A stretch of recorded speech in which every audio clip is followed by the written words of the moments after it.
So this happened when I was around 14 or so, 1999 or 2000-ish. And I lived in southwest Georgia at the time, outside of the small town of Moultrie. I was at my buddy's house for the weekend. His name was Joe. Some random other teams that were a little bit older than us show up to Joe's house, allegedly running from the cops after they stole a parent's car and wrecked it in a ditch. They came up to us on foot, so the story might be true, but I'm still not sure. Whatever the case, they wanted to go camp out in the woods to avoid pursuit. So Joe and I say, to heck with it, and we go with them. We borrowed Joe's dad's tent and started walking off into the fields or woods. Given this area is not super isolated, but there was a sort of weirdness to the air that is hard to describe. We go maybe a mile or two back and set up camp maybe 50 yards away from the turnaround end of the dirt road. There were 5 of us guys, including me and Joe, and I only remember one other dude's name, which his name was Mike. The names don't really matter, I suppose, all that much, but I just thought that I'd add that detail, all the things that I can recall. Anyway, we mess around in the woods for a while. We started a fire and ate some snacks. We didn't have any drugs except for a bottle of booze, small enough that not any one of us could get drunk off of it, but we share some sips anyway. Night comes around and we've got this 6-person tent for us. I can't say if I ever fell asleep or not, but I laid down with everyone and it got pretty late. Now, I'm not sure what time exactly it was, but likely late night or early in the morning, I began to hear footsteps in the woods some ways out. I heard this walking in the woods, and at first I'm like, it must be an armadillo. If you aren't aware, they can sound exactly like a person while foraging for food. But no, the steps are approaching our camp directly. At this point, I'm sort of WTFing hard, and without moving much because I'm terrified, I look around to see if the other dudes got up, and I missed it. But no, 5 dudes in the tent. My blood freezes at that, and there's no sound outside except this thing walking, and it's now right outside of our camp. As I attempt to breathe without making a sound, either a very pointed finger or perhaps a knife slowly starts from one point of the tent outside and drags very slowly across to the other side. I promptly wet myself at that and held my breath. The walking sounds, they stop about 3 feet on the other side of our tent, and they never start up again. Daylight slowly fades in, the steps never returned. I have this sort of dazed feeling as if I've been up all night as sunrise happens. One of the guys gets up and slowly others do too, so I get up. No one is talking, but everybody looks exhausted. Eventually, one of us asks the others, "Did you hear that last night?" Apparently 4 of the 5 guys were all awake during this invisible stalker, and we all had no idea what it was. The 3 guys who were running from the cops, allegedly, say that they want to call a friend to pick them up and go score some pot or whatever. They leave Joe and I at the camp to guard their stuff. Hooray. But now I'm paranoid at this point, because now I think that there's some guy out here waiting to gut us. But, I mean, I only have a small pocket knife on me to defend myself with. I take it out anyway as they walk down the road to call for a ride. Joe and I are sitting on this discarded door that somebody ditched on the edge of this dirt road, turnaround, like a pair of idiots, when we start hearing the walking sounds again, but across the road on the other side of the woods this time. We look over there, but we don't see anyone. In fact, there's really nothing there. But it's daylight now, so I'm like, well, it must just be an animal. This dirt road goes off and curves to our left, and the sounds approach slowly, at the same pace as before. The sounds stop. We're looking at the road. There's absolutely nothing there. And The sounds then suddenly pick up on the other side of the road, but again, we don't see anything. Now, I'm scared. I notice Joe has his head buried in his knees like an ostrich burying its head in the sand, and since I'm terrified as well for the second time in the past 12 hours, I also put my head in my lap. I also place the pocket knife in open and hold it closely. The steps, I can still hear them though, and they are now slowly circling me and Joe. That is to say that they went kind of behind us at that same slow pace. They seemed to get directly behind me, but I would say maybe about 30 feet away. They then slowly walk up to my back, my spine tingling more and more the entire time. I'm pouring sweat at this point, and as they approach directly behind me, I jump up and swing this little baby pocket knife around like I know what I'm doing. Time seemed to slow down during this little bit, but as I'm swinging the knife at a puff of air really, the car with the other 3 guys is now coming around the corner of the dirt road to pick us up. At that, Joe and I just ran to the car and we jump in. The 3 dudes ditch everything that we had at that camp. No one asks Joe and I what's wrong, but I could tell that they were looking at us and knew that something else happened. Joe and I, we never said a word about it, and we never went back there.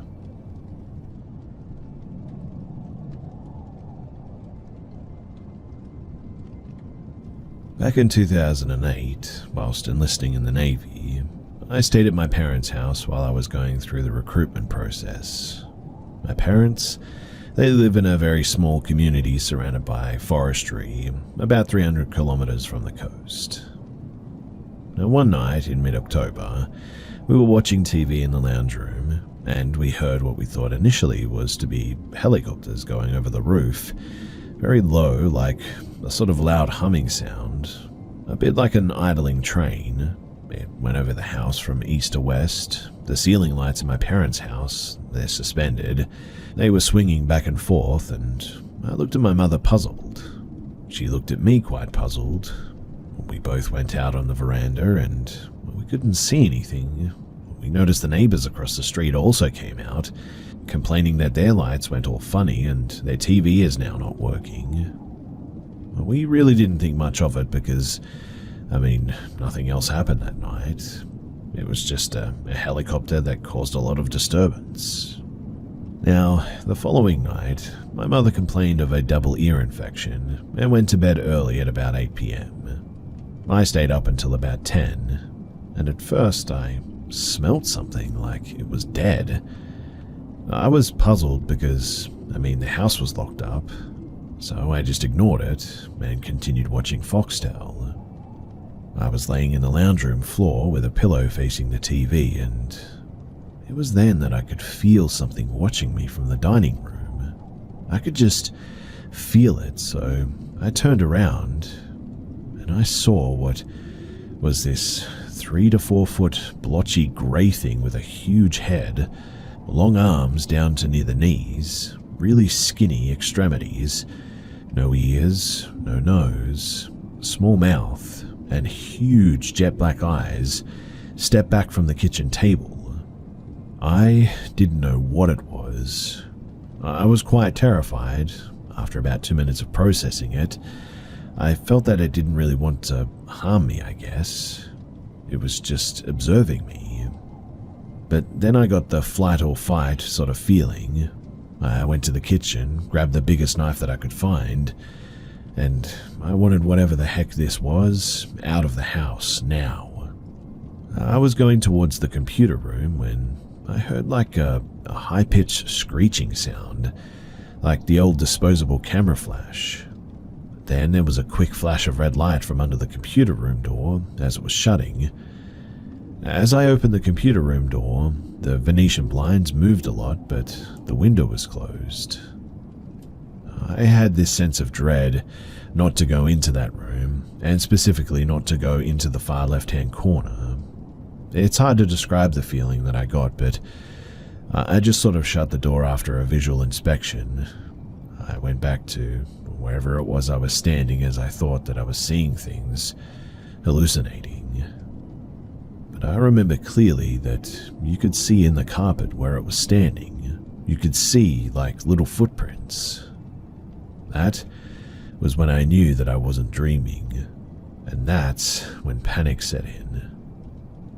I went throughout the rest of the house to check everything. I mean, everything else, and it was all locked and deadbolted. I don't know how it got in fact, but if I didn't smell it, I would not have turned around to look at it. For the rest of the evening, all of the sensor lights around the property kept going on and off, and I could hear something in the grass, something very, very quick, and all I did was shut all the blinds and windows and stayed up all night. I couldn't sleep. I was too terrified to. Eventually, when the sun rose, everything just sort of stopped, and I didn't hear or smell anything. I looked around the house, but that foreboding feeling was now gone. To this day, it's still hard to talk about it, as it's affected me throughout my life. I have this feeling that I've seen it before, and I'm going to see it again. I don't want to see it again, but I feel like it's been watching me for some time. Since the incident, my mother has been complaining of paranormal things happening in the house too. Quite a few times, we've seen min-min lights, unexplained lights throughout the forestry. I personally have seen a large silver sphere, but I don't know what that was. It just sort of disappeared. Speaking to locals after my experience, I was quite hesitant to at first. A few of them stated that there's always been weird lights in the skies out here, and sometimes they get weird smells throughout the house as well. This is the first time that I've publicly shared this. I've kept this to myself all these years because I guess I just don't want to be branded a nut job.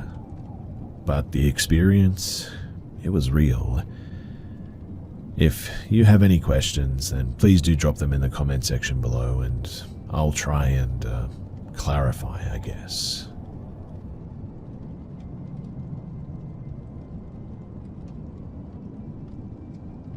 This happened while in my early 20s, when my best friend was always getting into risky stuff.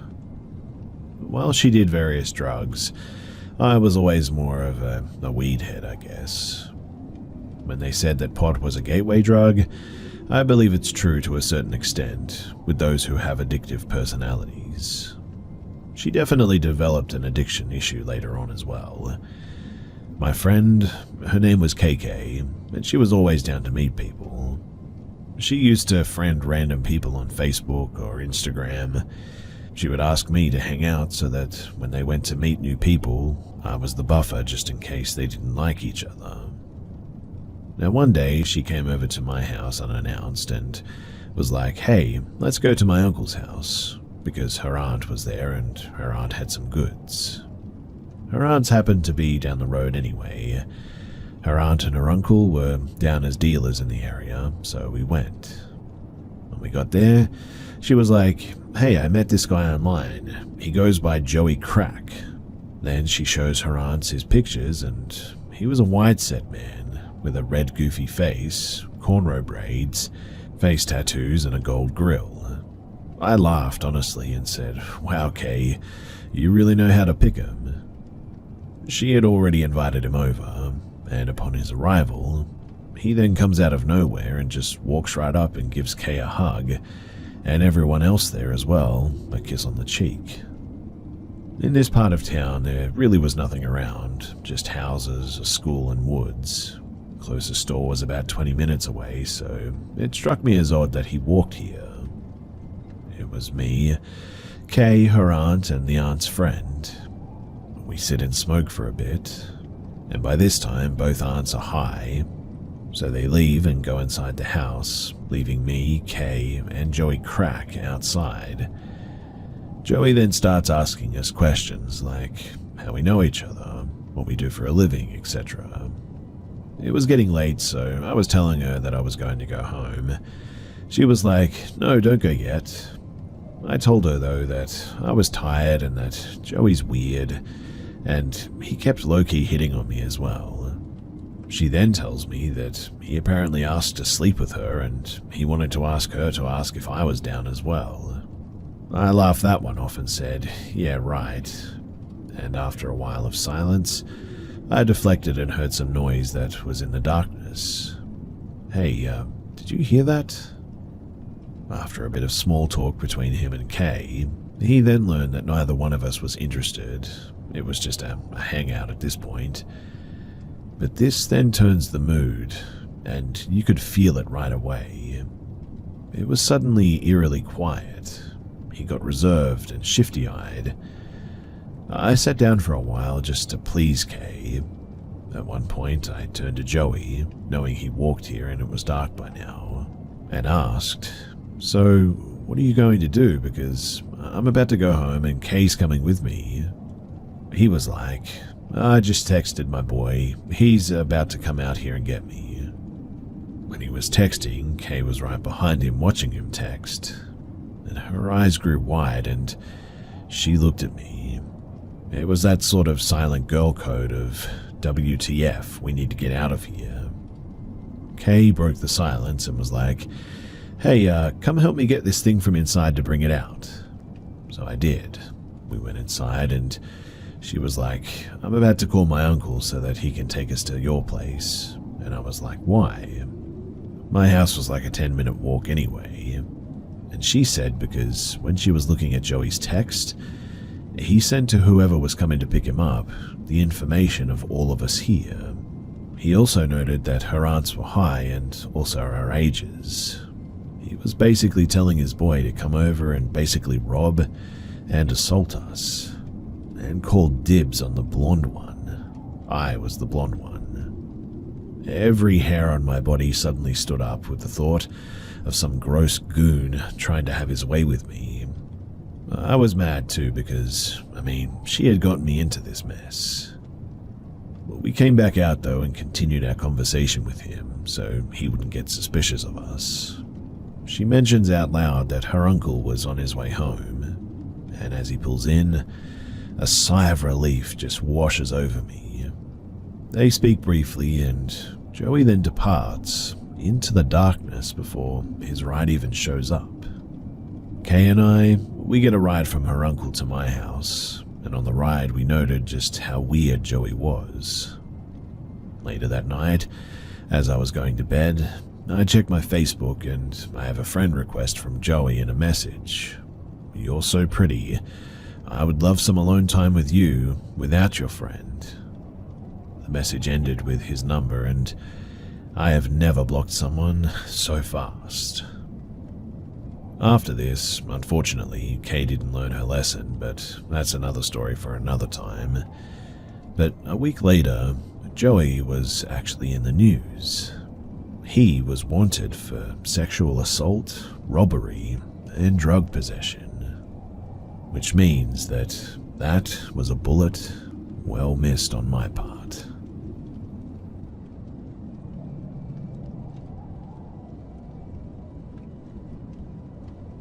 This happened to me, I think, about 2 months ago, but speaking about it still freaks me out, especially if I'm in my house because it's like he's listening.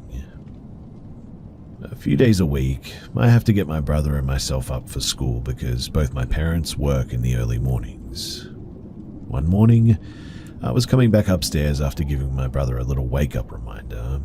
I was heading back to my parents' room to lay down. We have 2 dogs, so I lay with them in their room on those mornings. But as I was walking down the hallway, I felt this, like a very strong sense of unease, I guess. I've always had incredibly strong intuition, and so I always trust these feelings.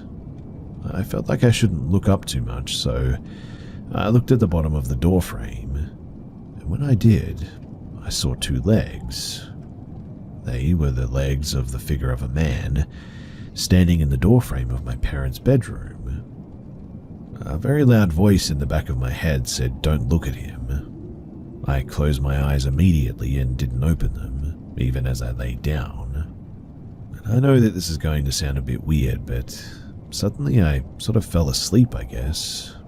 I had a dream, and I never dream, and even if I do, I never remember them unless they are very important.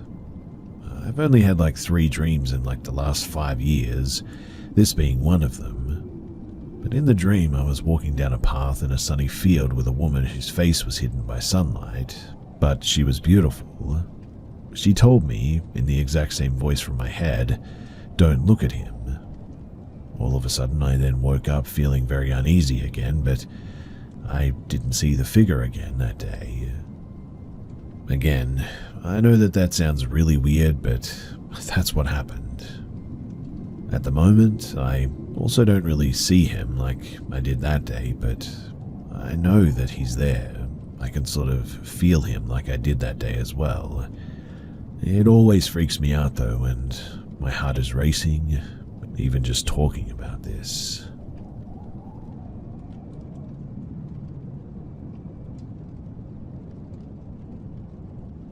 So, for context for this story, I live in a pretty rural area, I guess you could say.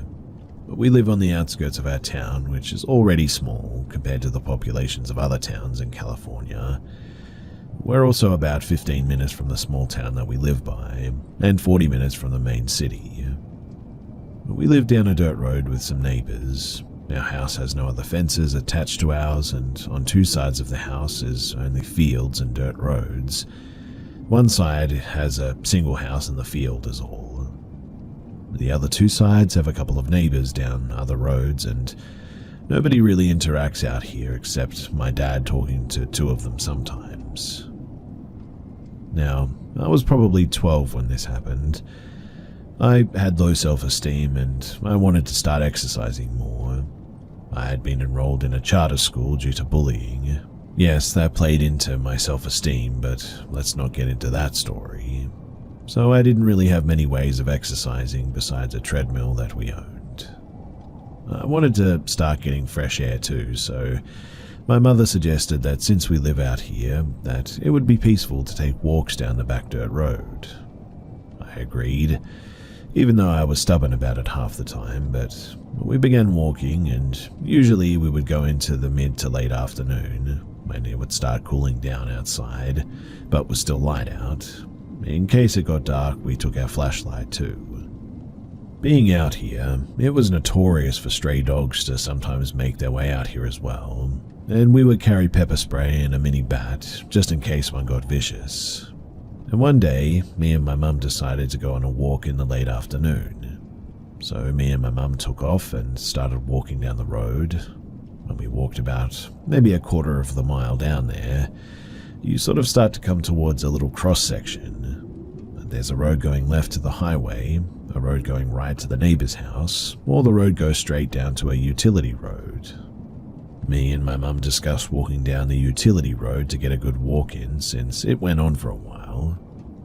When we were about to get to the crossroad, this dog came out of, well, pretty much literally nowhere. We were looking at it, and it was in the center of the road, just sort of staring at us. Me and my mum looked at it, and my mum said that she got this feeling in her stomach that we needed to turn around and walk home. So she grabbed my arm and started leading me back home, and then let go so that we could walk. We were in the midst of walking when she looks ahead and stops to stare at something. I ask what she's looking at, and she points. There's what seems to be a white car pulled up to our fence and quickly backed up and shot down the road on the side of our house. Mind you, nobody ever goes down this road except one old man that we know. Anyone else who does this usually is scoping out my dad's tools to steal. Now, my mum said that she felt a bit uneasy because of it and pulled me to the edge of the dirt road, almost into the field. The car had driven to the highway and left. Or so we thought. We continued walking back to my house when this car comes back and drives down the road that we were walking alongside. I caught a glimpse, and it was this smaller white car with black tinted windows that you couldn't see through. My mum instantly got a feeling of impending doom and pulled me into the field, not too far, but far enough that we couldn't be seen. We kept walking through the field towards our house, getting closer now, when this car comes back down the road. My mum stops me in my tracks to see what the car is doing, and it drives back to our house and starts driving around it super quickly. For context, we have a random road and area that goes around our yard on our property. Now, my mum waits until the car drives back down the side road, and she tells me that we need to start running. So that's what we did. We started running through the field, getting to one of the little sections near my yard. The car comes back and drives down the road trying to cut us off. Me and my mum are panicking at this point and have no idea who this is and why they're acting like this. The car circles around again and my mum drags me further to the right, I think, of where we were and told me that we were going to run down into the ditch. We got down in the ditch and that's when the car comes back around and suddenly pulls to the edge of the ditch where we were. The front of the car was facing us and all I could think about was if it drove down, it would definitely hit me and my mum and probably kill us. My mum quickly put her arm in front of me and stood dead still while I was literally horrified and dropped our flashlight and I think my water bottle as well. The car, though, was getting ready to drive down where we were, and then suddenly they backed up and drove around the yard again, going back down the side road to the highway. Me and my mum honestly felt like our souls almost left our bodies, and she tells me to run, don't look back, and get to the front gate. I run up the ditch, feeling my heart pounding. I run around the yard and towards the front gate, flinging it open, and I started running towards the front door. I didn't hear my mum behind me, but I was running to the door to open it, right when I looked over and I saw the car coming back down the side road. I ran into the house trying to catch my breath. I saw the car drive down the road and I didn't see my mum anywhere, so I was panicking. I ran towards the sliding glass door and suddenly my mum comes running towards it and flings it open, running in and locking it. She tells me to go and lock the front door. I was trying to catch my breath and trying to tell her that I was scared because I had no idea where she was. She went to chug some water from the fridge and told me that when I was running, she was trying to shut the front gate when she noticed the car coming back down the road. She said that she knew that she wouldn't have time to follow me to the door, so she ran behind my sister's car to stay out of view of this car, and when it drove back down the road, she took the opportunity to run back to the door since it was closer to my sister's car. Once we caught our breath and we locked all the doors, we checked out the windows, but the car, well, it was gone at this point. It is crazy to think, though, that if we hadn't have seen that dog standing there in the road that day and decided to turn back, that we may have actually been run down. Fortunately, we haven't seen that car again, and I think it may have just been some crazy person or druggie who just so happened to come down our road that day. Well, that's what I tell myself at least. But truly, I have no idea who that person was or people were. Just that they seem to be looking for us, and I have no idea why that was.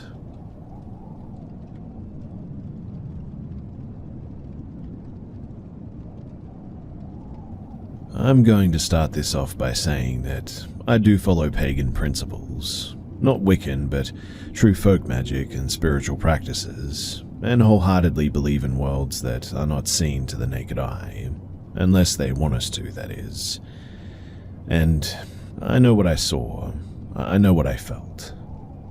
Now, I've encountered the paranormal many times, as I love to go out to cemeteries and converse with the other side, safely and with the correct precautions and conclusions, of course. I'm no stranger to the unknown and the unseen. I've encountered a skinwalker and saw it with my own eyes, but I haven't felt this scared since my one and only encounter with one. Last night, I, a 24-year-old female, was driving from my parents' house. I was out of a job for a while and couldn't afford living on my own until I found one. I'm a pre-K special education teacher, not a bum but in need of help. To a friend's house to help her go through her first baby's baby clothes in order to get ready for baby number 2.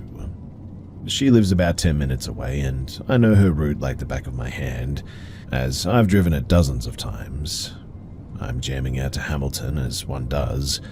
I'm putting my heart and soul into this one-woman show and truly feeling the feelings behind each character's lines.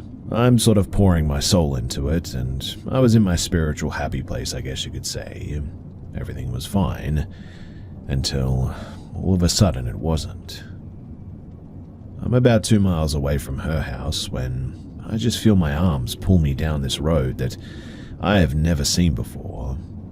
I start driving down it, and I go to turn on my GPS to help me figure something out, but when I did, it wasn't there.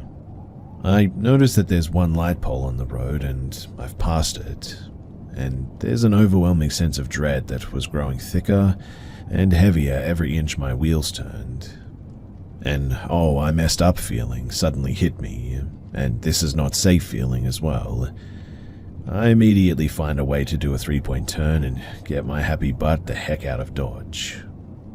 I get to my friend's house and I'm a shaking mess at this point, pulling everything that I needed inside. I tell this to her and her husband, and they look at each other like, what the heck, because I'm never scared like that. They start asking me questions about where the road was, what happened, did I see anything. I tell them my skinwalker story and told them that I haven't been this frightened since that day, and they were honestly in shock. I immediately did an egg cleanse because that stuff was not staying with me all night long and keeping me awake.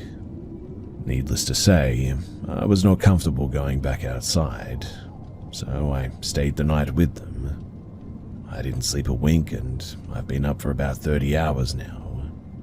I drove home about 30 minutes ago, and I can assure you that that road was not there on my way home. I know that location very well as well, and I can assure you that that road, it shouldn't have been there. There was something very wrong that night, and I'm wondering if you have any thoughts, answers, or questions. If anyone has experienced anything like this before, this sort of phantom road thing, then I would really love to hear it.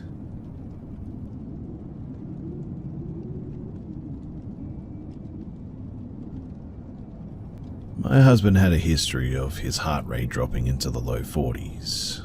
This morning, it started happening again and he collapsed once, got up and said that I needed to call 911. He said that something was different this time too. By the time the paramedics got him to the hospital, his heart rate was down to 20. He was surrounded by a team of nurses and doctors, trying everything to bring his heart rate up. And this is when things got weird. They started shocking his heart to get it into a normal rhythm. Each shock, he said, was extremely painful. During these shocks, my husband looks up in the room full of doctors and nurses and sees an older woman in normal clothing, no badge on, and she approaches him. But this was during all of the chaos of multiple medical staff trying to save his life. The older woman reaches him and whispers in his ear. She tells him not to worry and that everything will be okay. As she was speaking to him, an incredible warmth filled his body, and any fear that he had went away and he felt calm. The woman walks away. The doctors determine that he needs an emergency pacemaker installed. He has the surgery and then things get even weirder. In ICU recovering, he shares the story with me about the lady in the ER. While sharing his story with me, he's very emotional and even crying. I ask the nurse if there would have been anyone in the ER that would have approached him like the old lady in street clothes did, and she said no way. so this is definitely getting weirder at this point. For context, my husband is a 43-year-old, pretty much an atheist who doesn't believe in ghosts or angels or anything really. After a few days, he's released from hospital and he goes home. I post this amazing story on Facebook. A couple of days pass and our take on reality is shook to our core. I am sleeping on his third day home when I hear him screaming and crying. It's her, he says. I run to the room that he is in and he's bawling. I ask what's wrong and he shows me a picture on his phone. It's an obituary featuring a picture of an older lady. It's her, he cries.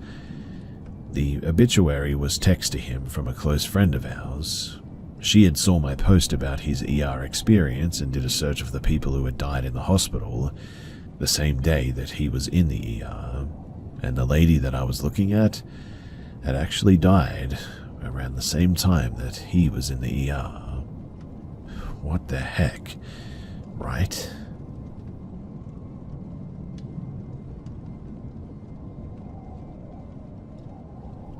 So, this happened just a few years ago. We were on a family vacation in Cancun, husband, teen son, and I. We were staying at a resort at that time. I was the first to wake up and went to the restroom. There are huge windows covering up one wall, so we have the blackout curtains pulled over, so it's still kind of dark in the room. As I come back to bed, I can see a little bit of the morning light coming through the bottom of the room door. So I lay back on the bed facing my husband, and all of a sudden, he's shaking. He's facing away from me and towards the restroom. I put my hand on his arm and lightly move him and say, "Are you okay?" He turns over to me and says that I just had a night terror and I saw him. He explained that as I was shaking him, the black figure that he saw got off of him and walked away, and he could see it was wearing gold and had a huge thing on its head like a crown or feathers of some kind. We both lay there staring around the room. I noticed the hallway to the restroom was extra dark all of a sudden. I pointed and my husband and I both saw a shadow, and it moves up onto the wall, and there was a door to a room conjoined to ours. The shadow moves toward the door, all the while we're just staring. All of a sudden the shadow disappears, and then a second later you hear a blood-curdling scream. I'm guessing that there was a little girl in the room next door because that's what we hear, and we both look at each other with huge eyes. We're both freaked out and get up and open the curtains to let the light in, and we just talk about what we had just experienced. It was absolutely terrifying, and we both thanked God that that was our last night there.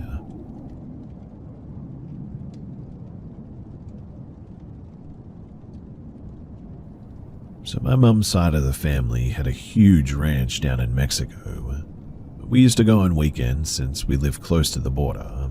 This ranch consisted of 7 homes, divided by a street going down the middle, and 4 homes on one side and 3 on the other. They were almost as if in a circle as well. Anyways, my aunts and cousins would always tell us stories of the things that happened, and balls of light that they would see out there. One time we went there was a wedding party, so we were of course spending the night. And well, there were so many invited that there wasn't room for us to sleep in any of my aunt's homes, except of course for the house that no one lives in because my mum's uncle had supposedly done some black magic there and passed away in this home. This home was a 2-room house, literally 2 whole rooms. The outside had 2 entrances to each of the rooms, and they were connected by an entryway on the inside. So, at this time, I'm around 10 years old, and it's me, my mum, my older sister, who was 11, and younger sister, who was 3. My mum inspects the room that we're to sleep in. There are 2 beds, 1 queen and 1 twin bed. My older sister ends up sleeping on the twin by herself. My mum also checks the only other room that is full of old furniture and items that you can't walk in that room, since there's just way too many things and furniture piled up everywhere. The doorway that separated the rooms had no door as well, but only a bedsheet hanging there. So, I pass out and hear all about what happened afterwards. According to them, my mum and older sister, they couldn't go to sleep that night. We don't have AC and we have the windows open so the air comes through. And well, they suddenly hear footsteps outside, as if someone was walking around the house multiple times. My mum had confirmed that the door to our room from the outside was locked. There was a door to the other room from the outside as well, when all of a sudden they hear the door to the other room open from the outside, and then things being moved and thrown around in the other room. Of course, my mum gets up and turns on the light to see if anybody is in there, but when she does, she sees no one, and is creeped out, and tells us all to wake up. I'm sort of half awake at this point, not knowing what's happening, but my mum yells that we're leaving. We go to my mum's aunt's home across the street to stay with her. My mum then starts retelling them what happened. They send some of her cousins to go and check on the house and to see if anyone had broken in. They go and come back and let us know that they didn't see any footprints around the house or anybody else inside. The next thing that my cousin says creeped us all out though. She was like, "Oh yeah, so I was getting some water. I looked out the window and I could see the house was on fire again." She said that it was normal to see it on fire since it's almost a nightly occurrence. Supposedly other people who move nearby to our ranch see the same thing as well. A huge fire, but then once they get to the ranch to warn, the fire is just gone. It's supposedly all the black magic the uncle had done that the house is haunted like crazy. We ended up getting some blankets set up for us on the floor and we just slept there for a little bit before the sun came up. I, though, was absolutely freaked out by this point, and there was no way that I was about to go back to that house ever again. I have a lot of stories from my cousins in Mexico, but this one, for whatever reason, has just always stuck with me.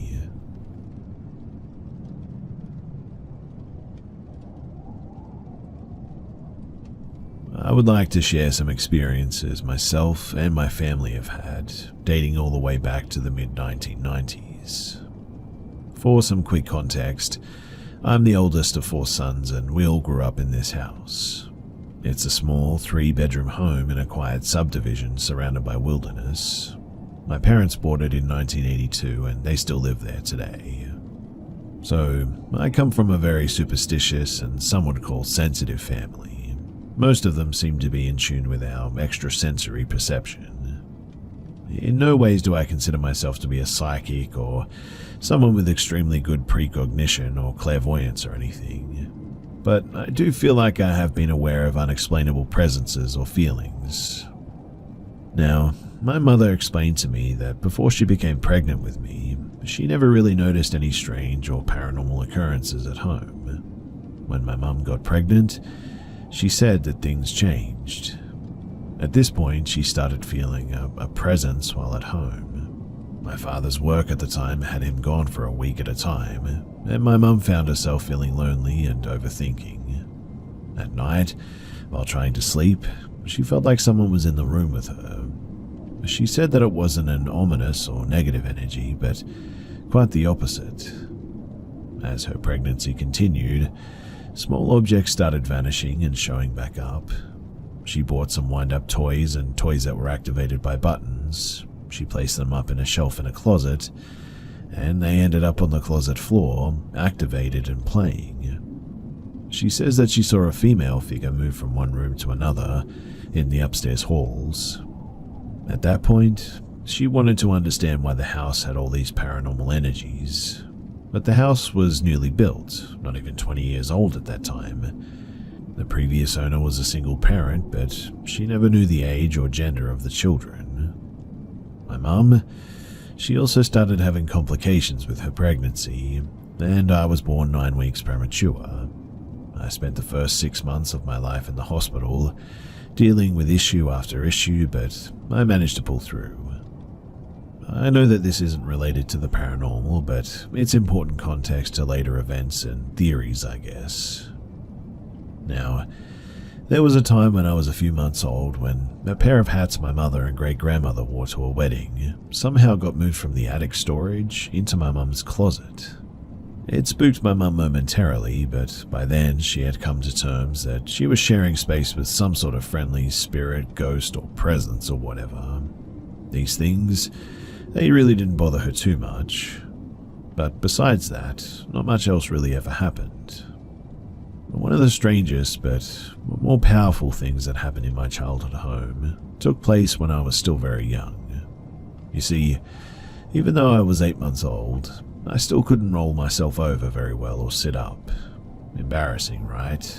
Sure, but I mean, what could I do? I was just a baby. My mum was home alone again with me. She put me down for a nap and went to lay down in her bedroom across the hall. She was quite tired that day, so sleep took over quickly. She says that she had a very vivid dream that day. She was in some sort of a white room. It was bright. She was sort of standing in place. She felt someone enter the space with her, though. It was a welcoming presence, one she felt before. But a more ominous feeling showed up too, almost like impending doom, or that feeling when you just know that something just isn't right. And then she heard the voice of a girl. It told her, "The baby, it's the baby." The voice repeated itself as she jolted awake. She sensed that something was wrong. She rushed across the hall, which luckily it was only a mere 7 feet or so into my bedroom. And I somehow had myself face down in the crib's mattress. I must have decided that it was time to move myself around, but I was clearly unable to push my face out of the mattress. Asking my mum this story now, and she'll tell you with great detail how real the dream felt and how scary it all was. As I got older, I was told around 3 or 4 that I started chatting to an imaginary friend. I would spend a lot of time sitting up in my room, stationed on my floor with all sorts of toys. I would be having full-on conversations, apparently, with no one. When my parents asked me who I was talking to, I always told them her name was Tara. I told them that she was a little girl, a bit older than me. I said that she was nice. I didn't let this up for years, I've been told. I can remember understanding at a young age, maybe 8 or 9, that our house had spirits in it. But I was raised and told that they were harmless, that they were just here with us, and I must admit that I felt it too. I didn't mind it, honestly. It really didn't scare me. What scared me, though, instead, was sudden loud noises and movies about vampires, I guess, but fast forward to my teenage years now. I was sleeping on a Friday night. Across from my bed was a large dresser, and pushed beside was a longer but shorter dresser. It was tall and sturdy enough that a young person could hop up on it if they wanted to and sit on it. I remember coming out of a strange dream, and I started to wake up. I opened my eyes, and they were met with somebody else's gaze. It was a young girl, dark hair, clothes that looked like they were from decades prior. She was sat up on my dresser, looking at me. I nearly jumped out of my skin because, honestly, who expects that? Now, was she scary looking? No. But I believed at the time that it was Tara. I've seen her a few other times, or possibly another female. I come home to visit my parents, and at times I get the same intense feeling.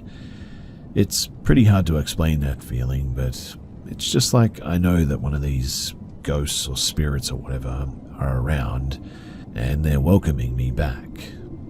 I'll walk into the house, especially if I'm the first to arrive home, and the whole feel of my surroundings will just change.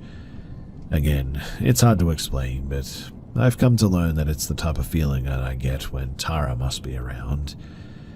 When I'm spending time alone at the house though, especially downstairs in the basement, I'll see a dark female figure move across the back of the room, the shape of the body reflecting off the glass paneling of my parents' bar. It'll move into the laundry room and disappear.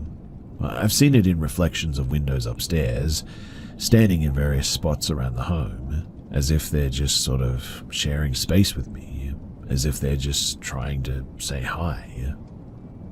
I'm older now, I've just turned 30, but in all of the apartments that I've lived in, I've had paranormal experiences. Nothing too horrifying, thank goodness, but I always seem to have something happen, and I guess I'm okay with it now. Maybe I'll share some of those moments another time, but I would be lying if I tried to make my story sound like some horrid poltergeist haunting with objects thrown and evil lurking around or whatever. And while I truly believe that not all aspects of the paranormal are spooky or scary, sometimes they are pretty strange. The experiences, I guess, can be enlightening, that maybe we do share our lives with others who have passed on, who just want to make themselves known from time to time. Maybe to watch over us, who knows. It's all very complex, but I do believe that I've had ghosts follow me around pretty much all my life.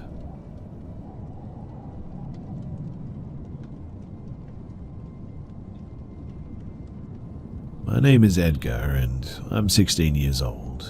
I'm from the Netherlands, and when I was around 7 to 8, I can't remember the exact age, but it was around 2014 to 2015, and was a warm summer day.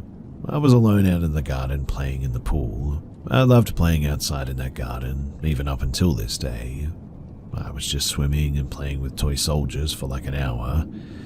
Then I stood out of the pool and looked up straight, and on top of my shed I saw a very tall figure crouching down. I could tell it was tall because it had its knees just above its head when crouching. Its right arm was gripping the gutter drain on the side of the shed, and the other one was holding itself up on the roof. It had jet black skin and a dirty grin on its face. The smile was all the way up to its ears as well, and it had bright white eyes. As soon as it noticed that I saw it, its pupils went pinpoint, but its smile stayed the same, and after around 10 seconds, it felt like hours, it just jumped into the bush beside the shed, and to be honest, I actually did wet myself.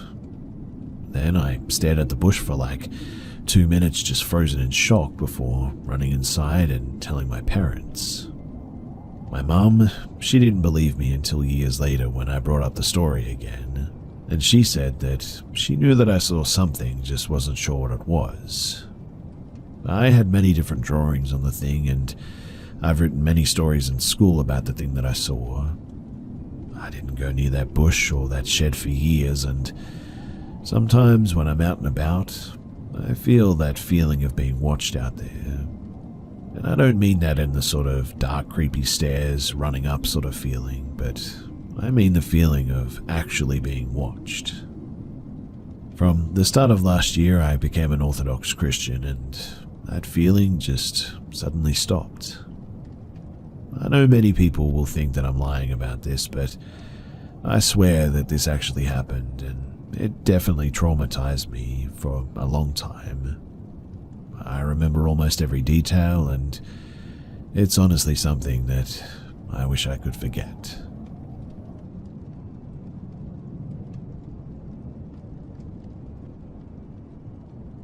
During the pandemic, my mum was still going to work, and at that time I stayed home a bit. But one day my mum went to work as always, and I was playing computer games. I got a glass of water, I was in the living room, and I finished my water, and then I went to the kitchen to refill, but that's when things started. When I stood up, I heard a sort of snoring sound from the bedroom. I was a little bit scared by that, but I thought the sounds were coming from my Xbox or my PC at first. I went to check them out and sort of went to mute them or whatever, but they were definitely silent. I went to the bedroom slowly, and it was obvious that the sounds were coming from the bedroom. I sort of peeked through the gap in the door, and when I looked, I saw a figure under the blanket in the bed, covered up by the blankets. It was as if my mum was there and she had covered herself with a blanket and hidden there.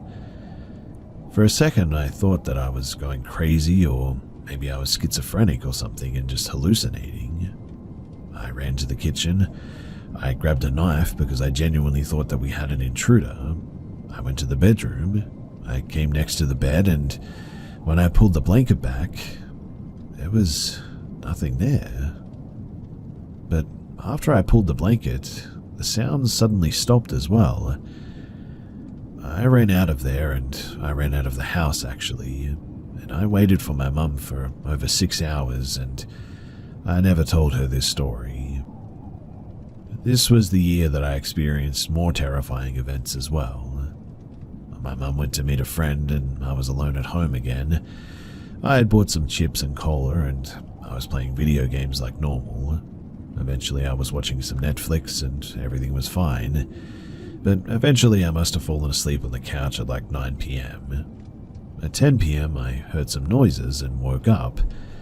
I was still lying on the couch, but I wasn't sleeping.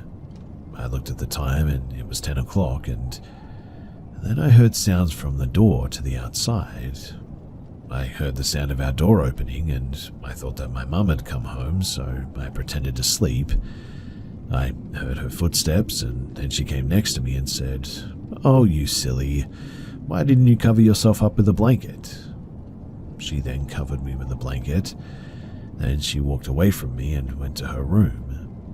I heard the footsteps again, then I stood up and went to her room, but when I did, there was nobody home. When I say that I have never been so scared in my life, it is hard to explain just how terrified I actually was at that point.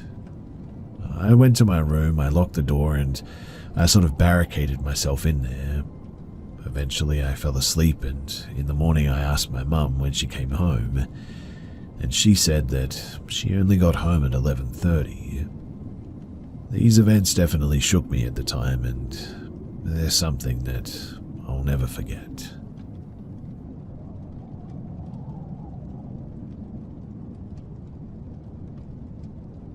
A long time ago, when my daughters were quite young, and my teenager was about 14, we lived in what was very likely one of the first houses on the street, which was probably about 60 to 70 years old. It was so old, in fact, that the quarter of an acre block that we lived on had the house facing with the front door facing the backyard. The back door was facing the driveway where we would park, so it was kind of back to front, I guess you could say. Unfortunately, the owners, they had sold the house and we needed to leave. We had secured another property and were almost finished packing everything into our moving van. It had all the usual old farmhouse charm. It was beautiful and we really loved it. One thing though about that place was that there was this storage type cupboard up above the linen cupboard. I think it's quite common to have a bit of storage area high up in the older houses like this. It was a small, old wooden door with a very strong lock on it, and it was just really odd.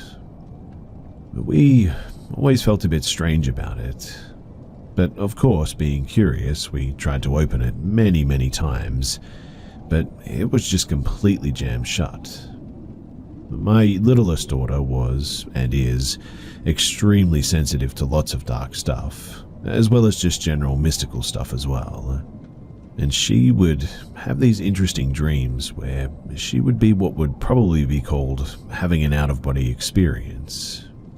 She would travel to all different places and attend all different kinds of events such as car accidents, hospital operations, bedsides of sick people, lots of strange things. She used to be called Spooky Boo because of all this. Anyway, the last night before we were leaving, she woke up with a nightmare. She was only 3 at the time, but she had had a really terrible nightmare about the cupboard opening. When it opened, a long dark clawed hand appeared to be coming out of it. and that frightened her enough to be awake and screaming. I came to her straight away and cuddled her and comforted her. She came into my bed that night, and in the morning we packed up the rest of our boxes and had one more look around before leaving. And that was when my oldest daughter and I looked up and noticed that that cupboard, the one that refused to open no matter how hard we tried, was now completely open. We immediately turned around and we left, and we never went back. We still think about that farmhouse and all the fun that we had there. It honestly was an amazing house. It had become a refuge for us, and we felt very free and happy there. But that never took away the chill that we felt when we thought of that strange cupboard. How on earth it opened like that, I have no idea. And how it opened when my daughter had that dream that night, again, I have no idea, but something tells me that it wasn't a coincidence.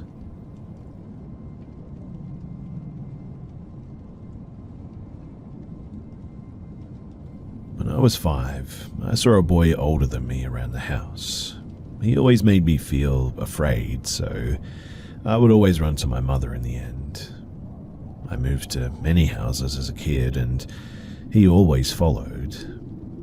When he was around, dishes fell off the table, toys fell, and loud noises would always happen. My childhood was high stress, and he always seemed to be around during high stress as well.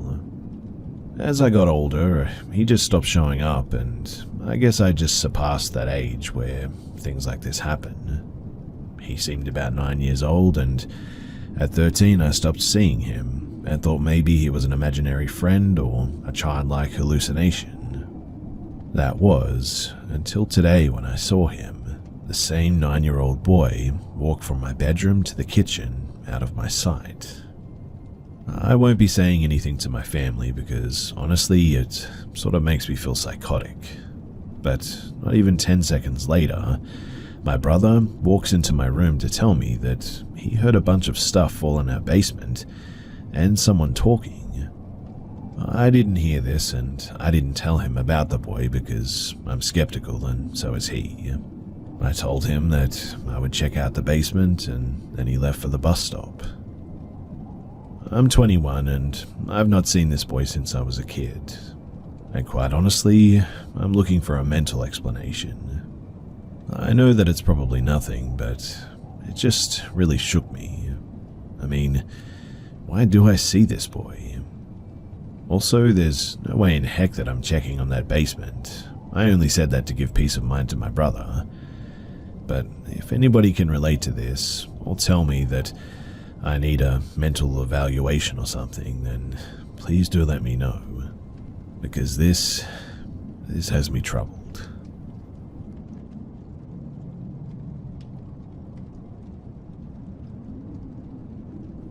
So, a colleague and I attended a seminar in Belgium. We were in a hotel housed in a building from the 19th century. While the interiors have been modernized, they retain the old facade of the building, lending a lot of character to it. At the end of the busy first day, my colleague and I went back to the room to rest before joining the other participants for a night out. I went to the bathroom to freshen up, while my colleague started dozing off in his bed. I'd been in the bathroom for maybe 10 minutes when I just heard a blood-curdling scream coming from the bedroom. I ran outside to see what was happening. I found my colleague having a nightmare. I shook him vigorously to wake him up. When he woke up, I asked him what he dreamt of. He said that he had a very vivid dream where he saw several children huddled together on one side of our room. They looked like they were dressed from another era, and they looked frightened. A European nun then walked in and pressed her hands tightly around his neck, and that's when he started screaming. We dismissed the nightmare as a result of jet lag or exhaustion or something. But the following morning, when we were having breakfast at the hotel restaurant, we asked the waiter what the building was previously.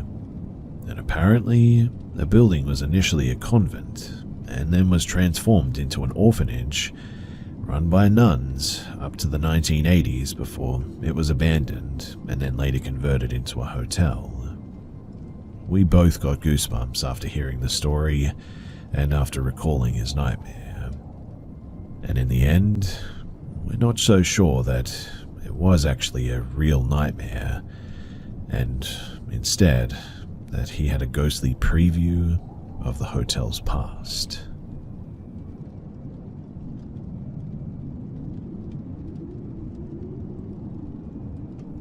So my mum and dad were out of town, and I was staying with my uncle and was cooking something for myself at some point, when somebody rang the doorbell. I opened the door and it was a worker.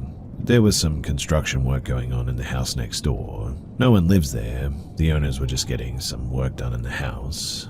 And the worker came to my house to get a matchbox for, I don't know what reason exactly, and in the end I just gave it to him. While fetching the matchbox, I left the door opened, and while I was bringing it, I saw that the man was very weirdly checking out the house. I ignored it, but it definitely felt a bit weird. I gave him the matchbox, but he didn't just instantly go away. He sort of stood there for almost 3 seconds, holding the matchbox in his hand and sort of staring at me. It creeped me out a little bit, but as usual, I just sort of ignored it, and I closed the door. And I don't know why I did this, but I just peeped through the peephole to see him, and he was still standing there, ogling at the door. And it was around this point that it really started to scare me. I went inside and continued my work, and 15 minutes later, the doorbell rang again. This time my uncle checked the door and the man was like, "Hello, your daughter helped me so much that I just want to return that gratitude and paint one of your rooms." That sounded a little bit odd to my uncle because, painting a room for a matchbox? My uncle declined the offer, but the man was reluctant. He was like, "It will only take an hour. I just want to color her room and make it beautiful. Please, sir, one room won't take much time." Now, my uncle's gut feeling was giving up. He was like, there's something off about this guy, so he declined it one last time. And this time, when he saw him through the peephole, he too caught him staring at the door, and he stood there for quite some time. This whole situation was quite creepy, and I don't know what his intentions were, but it definitely had my uncle and I on high alert.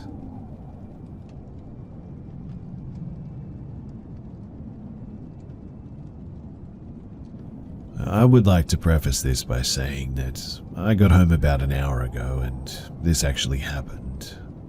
I've never had paranormal encounters and genuinely try to approach everything with a questioning mind, I guess you could say. My partner and I like to hike at a local park late at night. It's a historic park in PA, about maybe 3,500 acres in size, that spans over into MD and DE borders. One of the trails allows you to cross through all these 3 states.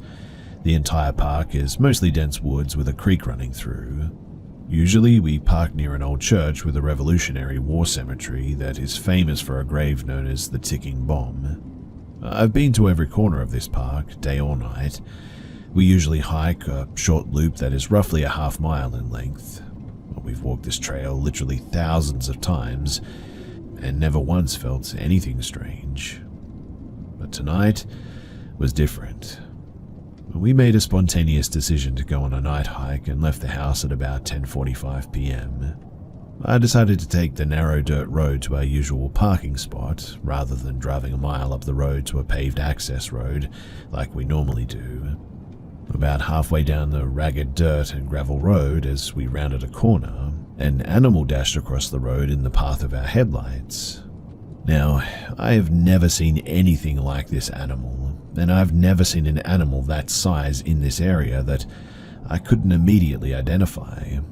Its size was somewhere between a dog and a human, and it moved so quickly it almost looked like it flew.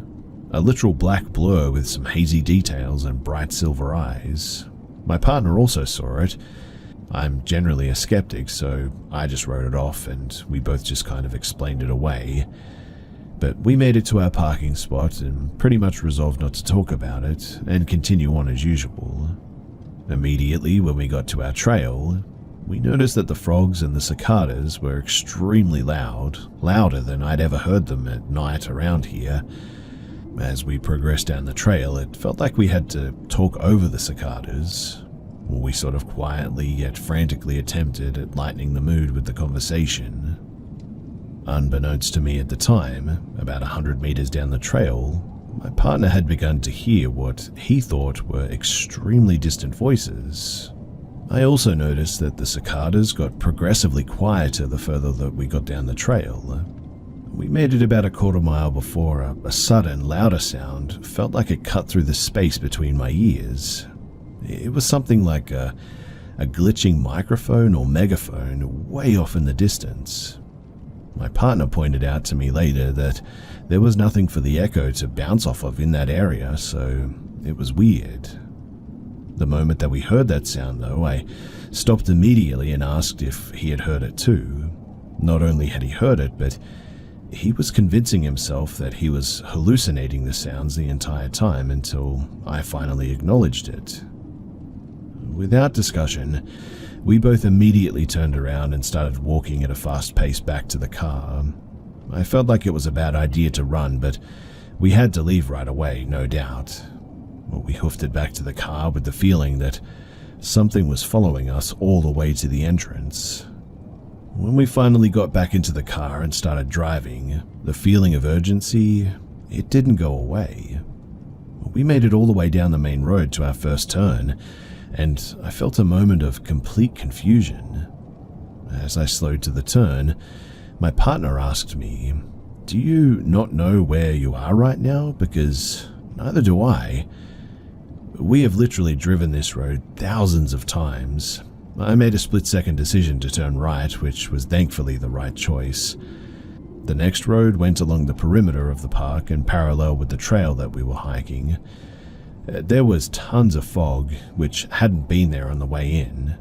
We spent about maybe 20 minutes at the park, and just as we made our way past the area that we had turned around, another animal darted across the road in front of our headlights, and it looked exactly like the one that we saw on our way in. Only this time, it was much closer and in way more detail. Whatever it was, it had silver eyes and what looked like ears or horns maybe. It was still insanely fast and either a blur or a wraith or something, and to be honest, I just don't know how else to describe it. I get this really weird feeling when I think about it though, or even talk about it. The feeling started when I saw it run across the road the second time. I feel like it's because I acknowledged that, or whatever that thing was.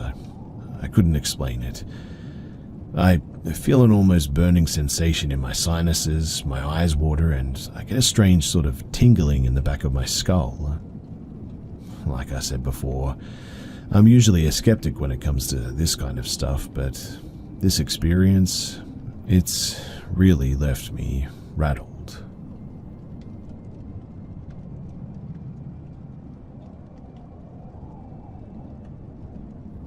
So this is back when I was in grade 1. I was probably around maybe 6. I'm 19 now, and I lived in a really ratty old trailer park in a small town, and this one trailer had a lot of bad stuff happen while I was in there, which I blame on whatever the heck was in there before us. To be honest too, I really don't know where to start. I'm no writer, but I just want to get this out. So, I don't have many memories from this place, mostly just pictures, but they're all bad, very, very bad in fact. My parents were both heavy alcoholics, they kept each other going pretty much. My mother was working at some place where they sell or rent RVs, and my dad was one of those mechanics who would work for whoever paid him. So they had money to drink pretty much every day. I knew that once one of them walked in with a few cases of beer that it was pretty much time to disappear.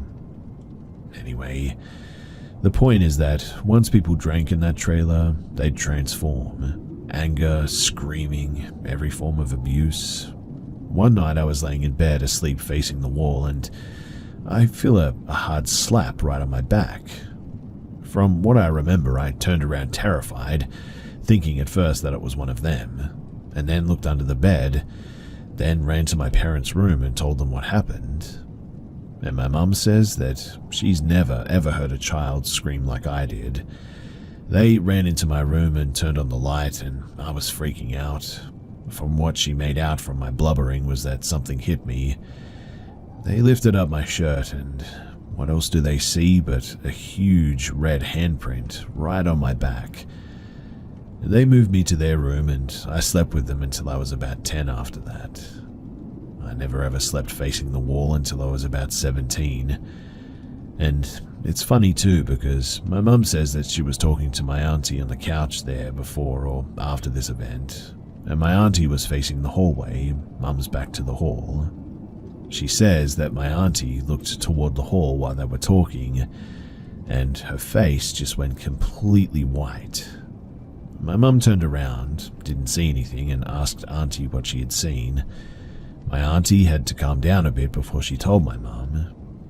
But apparently she had seen what looked like a little old lady around 4 feet and some kind of sheet or cloak over it walk from my parents' room towards my room. But there was a huge tail dragging out from behind it. Now, they were dead sober this day and they still swear by it. In this house too, I've gotten asthma and sent to the hospital with a combo of chickenpox and pneumonia. I even went deaf at that point. But this house was just awful. I moved out with my mum when I was maybe 10 and happened to drive past there one day to see it getting demolished. And I guess I'm just wondering, what happened there before we moved in? Or why or how that thing ended up in there? That place was old, that much was clear. I'm just happy that that thing, whatever it was, didn't follow us.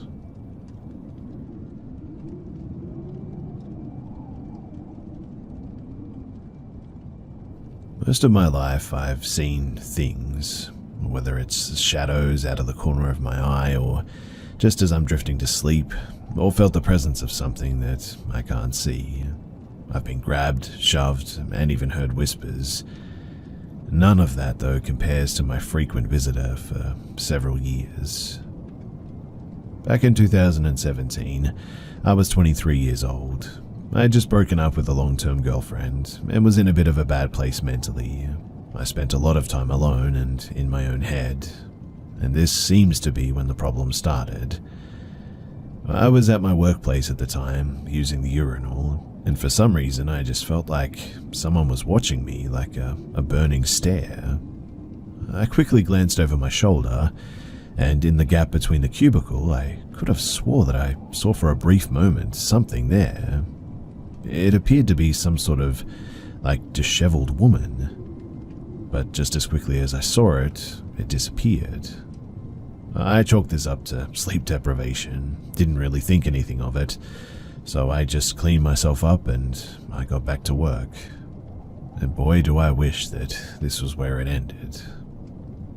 Throughout the next few weeks, when I was by myself, I never really felt like I was by myself. That was when I caught her too.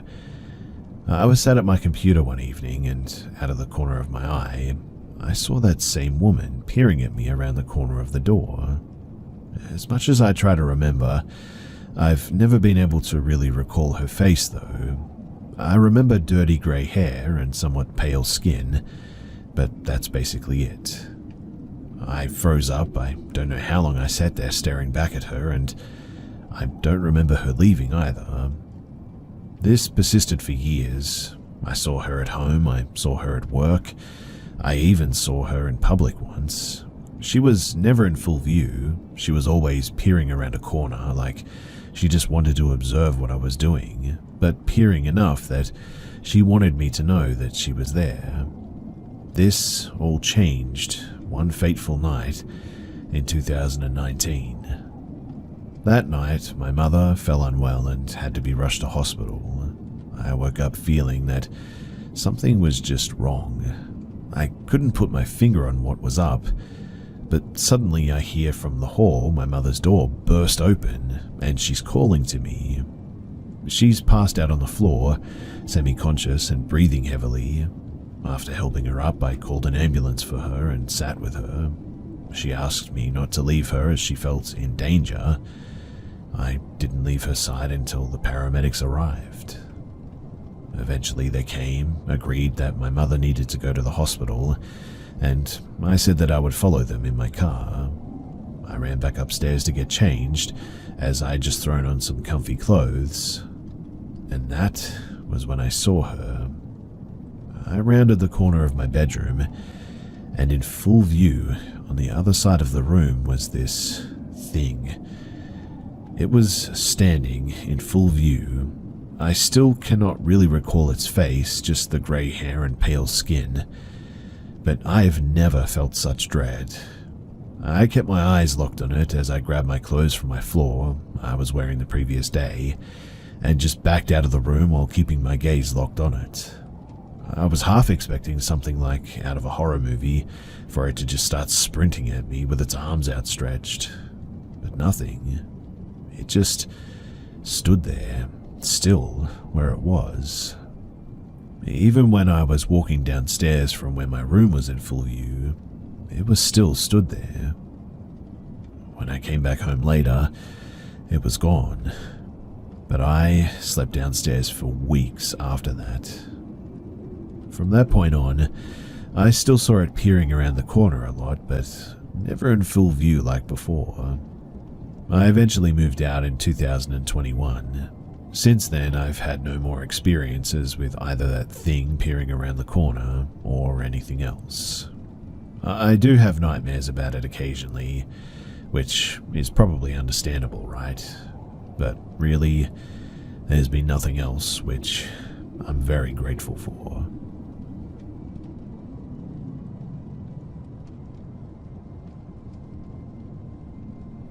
I want to tell this story to warn others. So, I, an 18-year-old female, live in Maryland, USA. I work at a very popular burger restaurant. I work at the payment window, which is where I stand all night. I'm very friendly. I know sometimes a smile and a compliment can really make somebody's day a little better. Just this same night before the creeper came, I had a customer tell me that I was really happy and she loved me for it. That gave me the courage and the energy to survive the next interaction. Now, I'm used to the awkward comments and stares from old men. I'm sure it's my friendliness that attracts them. Our uniforms are not revealing by any means. They think I'm naive. Maybe I am. A lot more than I thought, at least. I'm fully aware of the dangers of trafficking and all that, but even this took me by surprise. This particular old man came through just before 6. He pretended to not hear his order, then laughed like it was a joke between two friends. Again, this is not uncommon. It's a bit of an old man thing, I think. No red flags yet. I tell him his total, and he hands me all but the change. When he does this, he waves the money around, making me chase it sort of. I was able to snatch the cash, but again, it was just an old man thing. I'm not concerned yet. He stared at the company name on my shirt and asked if this was my name. I don't wear a name tag for this reason. I joked that I was going to change my name permanently to that. He perked up, and at this point, I should state that he was white, mid-60s to 70s, driving a small white SUV with a kayak on top. He had some scruff on his face and was also holding a phone to his ear this entire time. When I finally began to engage with him, he moved the phone to be facing me. Looking back, I believe that he was probably recording me, actually. At no point did he actually speak into the phone or acknowledge it in any way, but he probed with more pressing questions. Here's the thing, too. I have the same last name as someone from US history. Most old people like talking about that stuff, so I told him my last name. He didn't reflect or laugh, and he just accepted, continued asking questions. That was when I started to get this sinking feeling. He still owed me change, I told him. He grabbed another dollar and handed it to me, but he wouldn't let go. He wanted to know my first name, and I dodged answering because I was getting creeped out. He wouldn't let go of the money, though, and was practically drooling for more data about me. I gave him a name that I don't use, and he smiled, finally letting go. I got his change and told him to have a nice day. I then immediately left the window and told one of my coworkers about the weird experience. Soon, though, he returned, just 2 hours later. I didn't recognize his car on the cameras until he got to my window. I hadn't thought too much about our interaction and was busy texting my dad about whether or not a chicken sandwich was a burger, I think. My stomach dropped, though, when I saw his face. I have many regulars, all of whom I would have been happy to see. I really hoped that he doesn't become one, because I'd have to call the police, I think. He smiled and said, "Hey, the one with the last name." I sort of half smiled back and wished for the days when we all wore masks again. I tell him his total and he makes me chase the money again. For the entire time he had his phone against his ear facing me, though. He starts asking me even more intimate questions. I lie or dodge them the best that I can, giving him 0 correct answers, wanting our interaction to be as short as possible. Some of the actions he asked me were, how often do you work? What time do you leave? How old are you? For that one, I knew that he wouldn't leave without a number, and I had a really nasty feeling that the younger wouldn't be the better. So I said probably 20s. He joked about me being legal. I made a face and I tried to get his change even quicker. He asked if I had a boyfriend.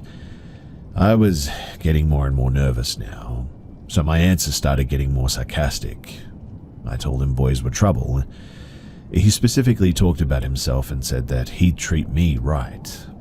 I handed him his receipt and told him to have a great night. He threw his hands in the air and was saying, "Don't be like that, I'll treat you right." I shut my window and said bye.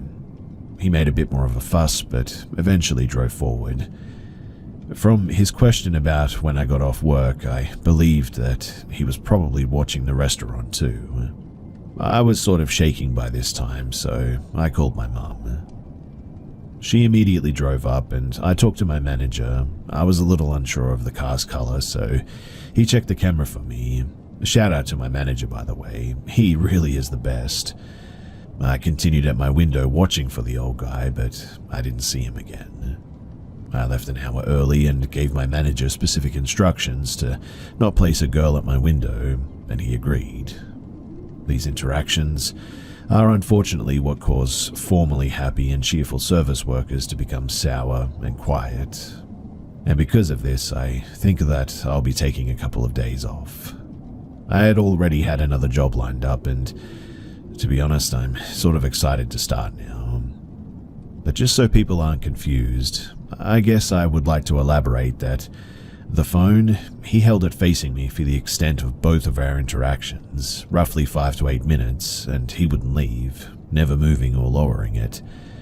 I have 2 guesses. He was recording me and could be preparing to use that video or send it to someone, or he was on a call with somebody who was listening, who I couldn't identify.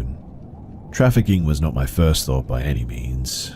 I'm more concerned about how easy I would be to kidnap at night on a dark suburban road. And yes, after kidnapping, any number of things could happen to me. Just because I have a job and people assume my father lives in the state doesn't mean that I shouldn't feel threatened. That's the reason that I left so quickly too by car with a trusted adult who picked me up in the end. And again, the reason why I'm sharing this is to warn others in my area. There was definitely something fishy about this guy. That much is clear.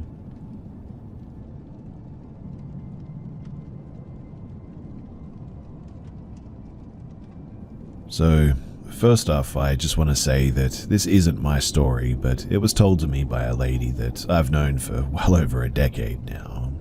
She's never mentioned it before and only brought it up because somehow our conversation led to ghosts and somehow we got onto the topic. She isn't someone, though, who would make this stuff up, so I tend to believe her. So this happened about 10 years ago. She was married to this guy, now divorced, and they moved into a house her father owned. At first it was little things too, like lights being on in rooms when she knew that she'd turn them off. Things would go missing and turn up in weird places. Her husband at the time worked night shift and she'd be alone with her dogs. She told me that she just never quite felt comfortable in the house, especially alone. Her dogs too would stare into the hallway and seemingly growl at nothing.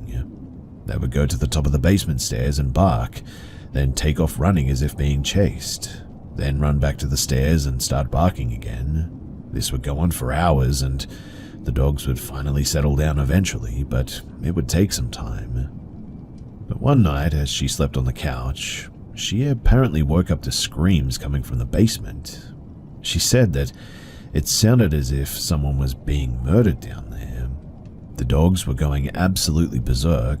She left the house and called her husband, who told her to call the police. The police came and they found nothing. She said that this would happen at least once or twice a week after that too. One night, as they were sleeping, she woke up but was paralyzed. She said that she was trying to grab her husband but couldn't move. She said that she could see something in the room. It was black and white and twirling or waving. She said that it looked like curtains almost, but couldn't see it very well. She eventually was able to move and got up to get some water. She went back to bed and she drifted off to sleep.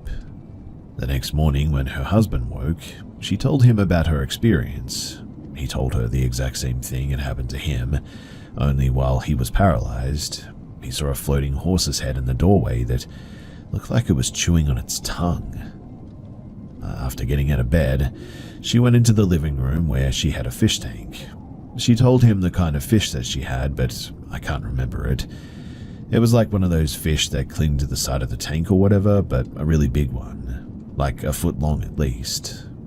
In any case, she looked at the tank and saw that her fish had been torn into pieces. There were no other fish in the tank though. Her sister had lived in the same house before her, so she called her sister and asked if anything weird happened at the house when she lived there. The sister said, not until after I started playing with a Ouija board. And, well, that explained a lot. The sister had experienced strange things in the house, but not to the extent that my friend had. They decided to call a preacher that they knew and have him come over to bless the house. The preacher came over and they explained to him what was going on. He proceeded to walk from room to room, praying and rebuking any evil from the house. She said that they had landline phones at that time, and the minute that the preacher started praying, all the phones in the house started ringing and just would not stop. The preacher left and they left immediately after. Her husband had a clock radio with a CD player on it. He had the alarm set to play a CD when it went off. After they came back home, the alarm on the radio came on and the CD was playing while skipping. The verse from the song on the CD was repeating, "Let this be a warning," just over and over again. During all of this, she and her husband were constantly fighting too, arguing every day, and they just couldn't stand each other. Her husband started drinking heavily and not coming home most often, which obviously meant that she was alone in the house a lot. One morning, her husband was home and sleeping. She said that she went into the bedroom and was looking at him laying in bed. She was contemplating leaving him at the time and wondering if all the events in the house were somehow connected to him. She turned to leave the room and said that she glanced back at the bedroom while walking down the hall. She said that just for a second or so, she saw this creature. It was black and red, and she said that it looked like it had a beak on its face. She said that it had 4 arms and was clawing at the door frame like it was coming after her.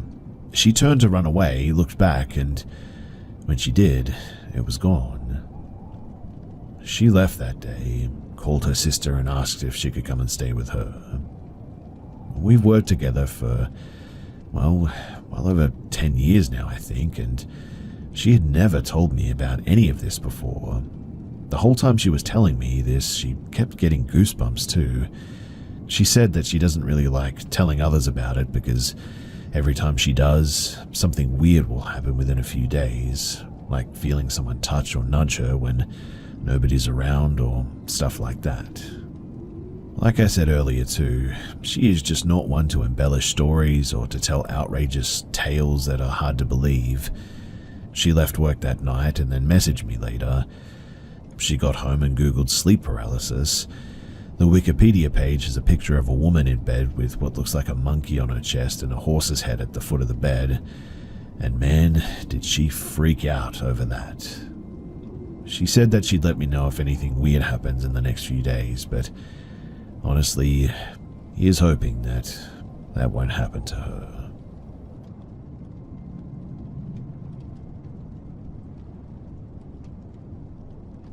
So I'm currently traveling SEA with my two brothers. We just arrived in Saigon this morning.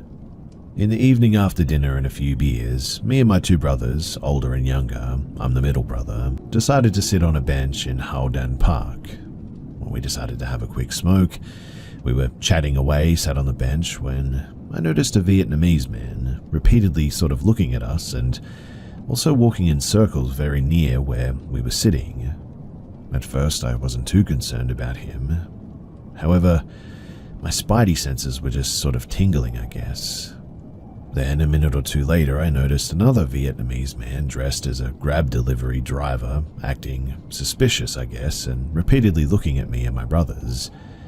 The stalkers were both on the phone, and I believe that they were communicating with each other. Being in a foreign country, my youngest brother told us to leave. However, it was a good 600-meter walk back to the park exit. As we were walking, I noticed both Vietnamese men had got on their mopeds and were following us through the park, stopping behind trees and watching us, which was obviously very suspicious. They then overtook us and sat on a bench further down the path, waiting for us to cross their path. Being aware of this, we left the path and started walking on the grass as the crow flies to the nearest exit. We tried to avoid the men as best as we could. We were maybe 100 meters from the exit when my younger brother looks behind us to see one of the men sprinting towards us. My younger bro took a fighting stance, standing his ground, and asked the man what he wanted. The man's posture became very small and he began talking very quietly. Both me and my younger brother kept a good distance and told him to leave us alone as we walked backwards towards the exit, noticing the second assailant also approaching us, wearing motorcycle gear. However, my oldest brother decided instead of trying to get out of the situation, he got closer to the whispering Vietnamese man to hear what he was saying. Both me and my younger brother were yelling at him to get out of there, but he's an idiot. It took the Vietnamese guy 5 seconds to win my bro's trust. Then, out of nowhere, when my older bro was leaning in very close to trying to hear the man, the Vietnamese guy grabbed my brother's crotch, and he was shocked, obviously. I was ready to fight this guy, expecting to be robbed or something. But thankfully, my brother managed to get loose somehow, and after that, we started shouting and the man fled.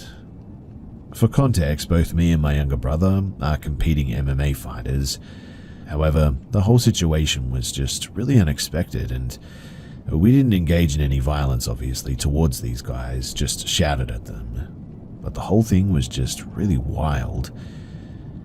I guess the moral of the story is be careful in parks at night in Vietnam, because dong grabbers apparently like to moped there.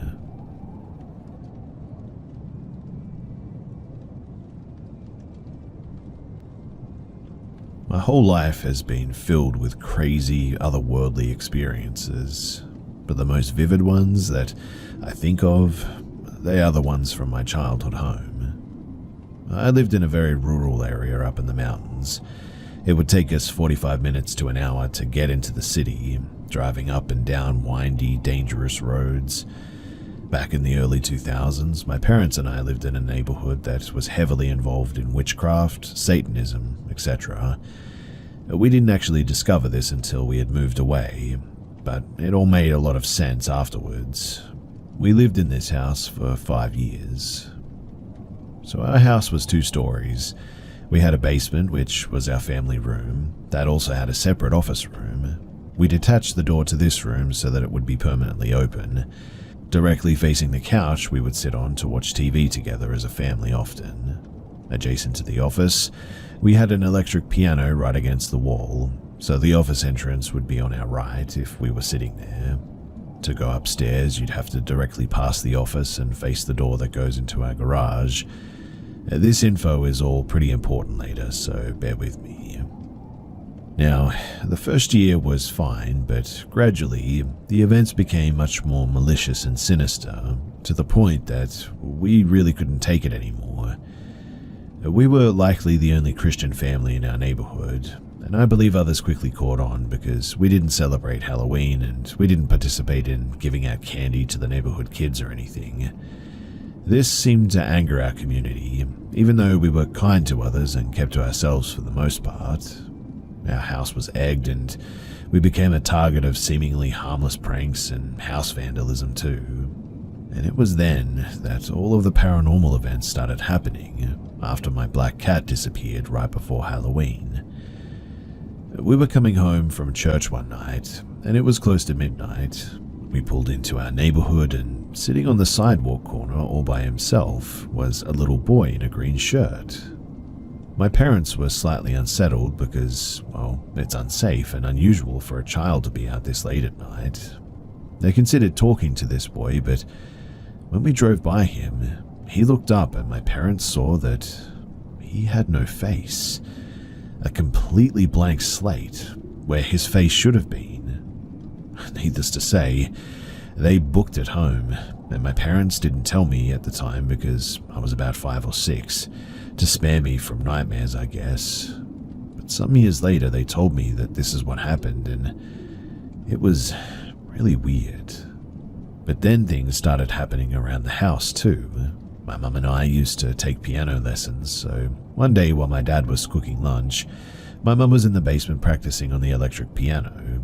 I was in my parents' bedroom watching Stanley, a children's cartoon that was really popular back then. And while my mum was practicing piano, a child's hand popped out of the office room and mimicked a child's voice, telling my mum to come and play. She thought that it was me and told me to cut it out. The voice coerced her again to play, and my mum became irritated that I was distracting her from practicing. So she stomped into the office to find that there was no one there. I will never forget just how pale she was when I heard her scream my name and run up the stairs. I remember her asking my dad where I was, and since I heard her, I ran to her, asking what she needed me for. She asked me if I was messing with her, and I told her that I had no idea what she was talking about. My dad chimed in and said that I was in the bedroom the whole time, too. She concluded that it must have been her imagination in the end, apologized to us, and went back downstairs. But not even 10 minutes later, she runs back up the stairs panicking, saying that the child's hand appeared again in the office talking to her, and now she knew for a fact that there's no way that it could have been me. She was freaked out for the rest of the day for sure. Another instance was when we were watching The Ring in the basement at night. I know, right? Probably not the best choice, but around the time of the first jump scare of the movie, when they open the closet and see the disfigured girl, my dog starts barking like crazy at the same office entrance. He would charge at it and then sort of back away, as if something was trying to force its way closer to us. All of a sudden, though, it became really cold and I started crying because I felt scared and uncomfortable at my dog's strange behavior. My dad turned on the light in the office, but nothing was there. My dog was going nuts and chasing something that we clearly couldn't see. And at that, we decided to call it a night and go upstairs to bed.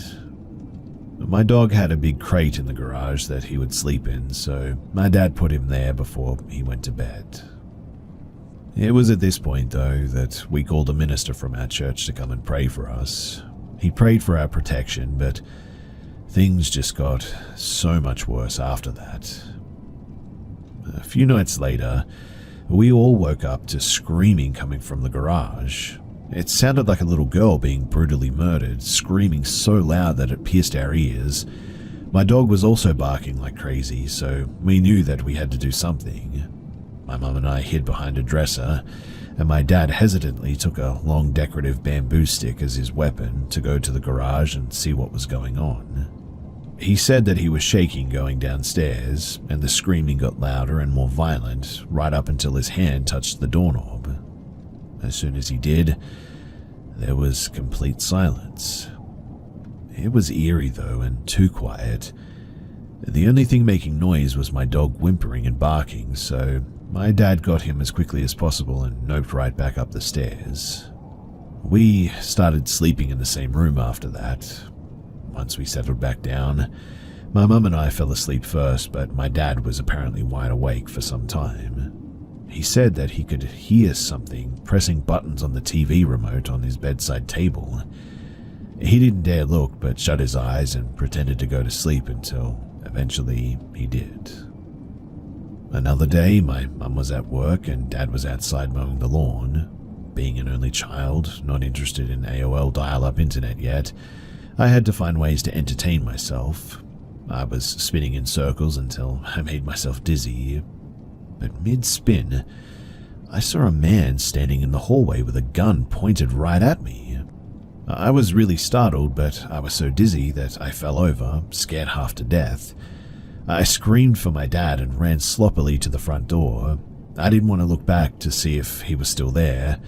My dad was worried sick for me in my panicked state, but what could he do? What could any of us have done? Eventually, Dad put the house up for sale and sold it to the first buyer, I think. We were out of there so quickly that it wasn't even funny. But these events, they honestly traumatized me, and I'm extremely hypersensitive to spiritual energy, I guess you could call it, evil stuff. Horror movies, they don't really scare me at all compared to the real fear and panic that you feel in moments like this if you've ever experienced them. Anyway, if you've listened for this long, then thank you very much. I do hope that you guys enjoyed hearing my experiences, and it feels good to get it off my chest.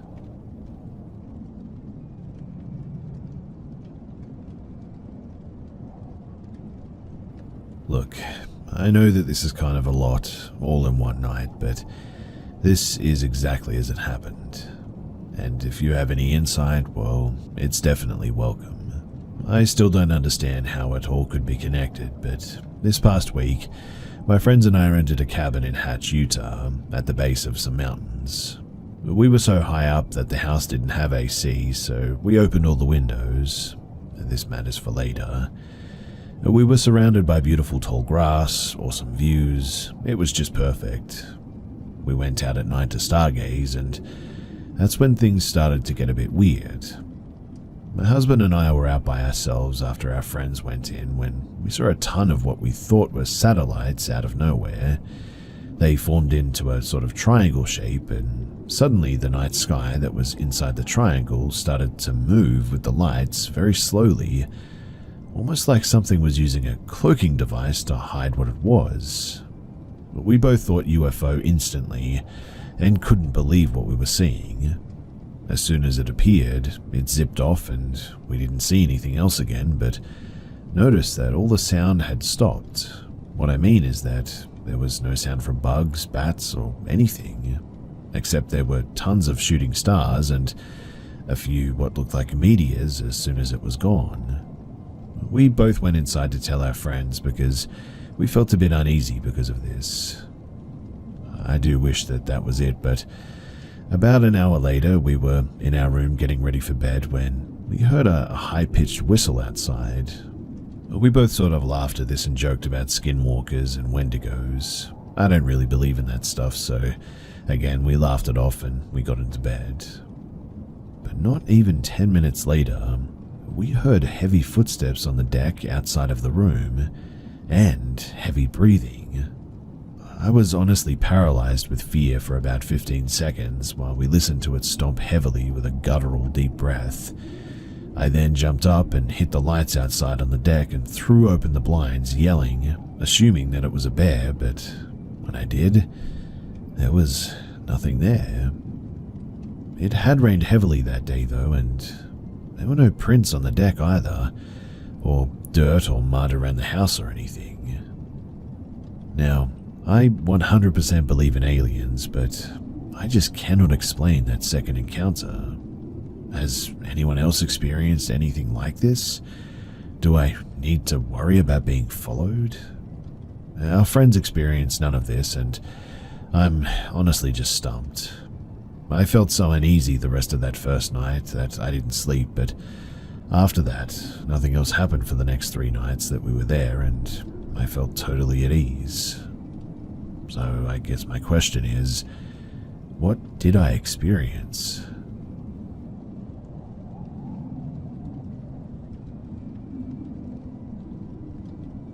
This didn't happen to me, but to a friend who went hiking to Mount Lawu in Java, Indonesia.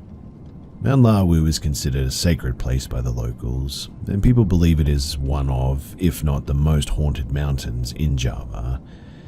Many people have got lost up there too, and some have never been found.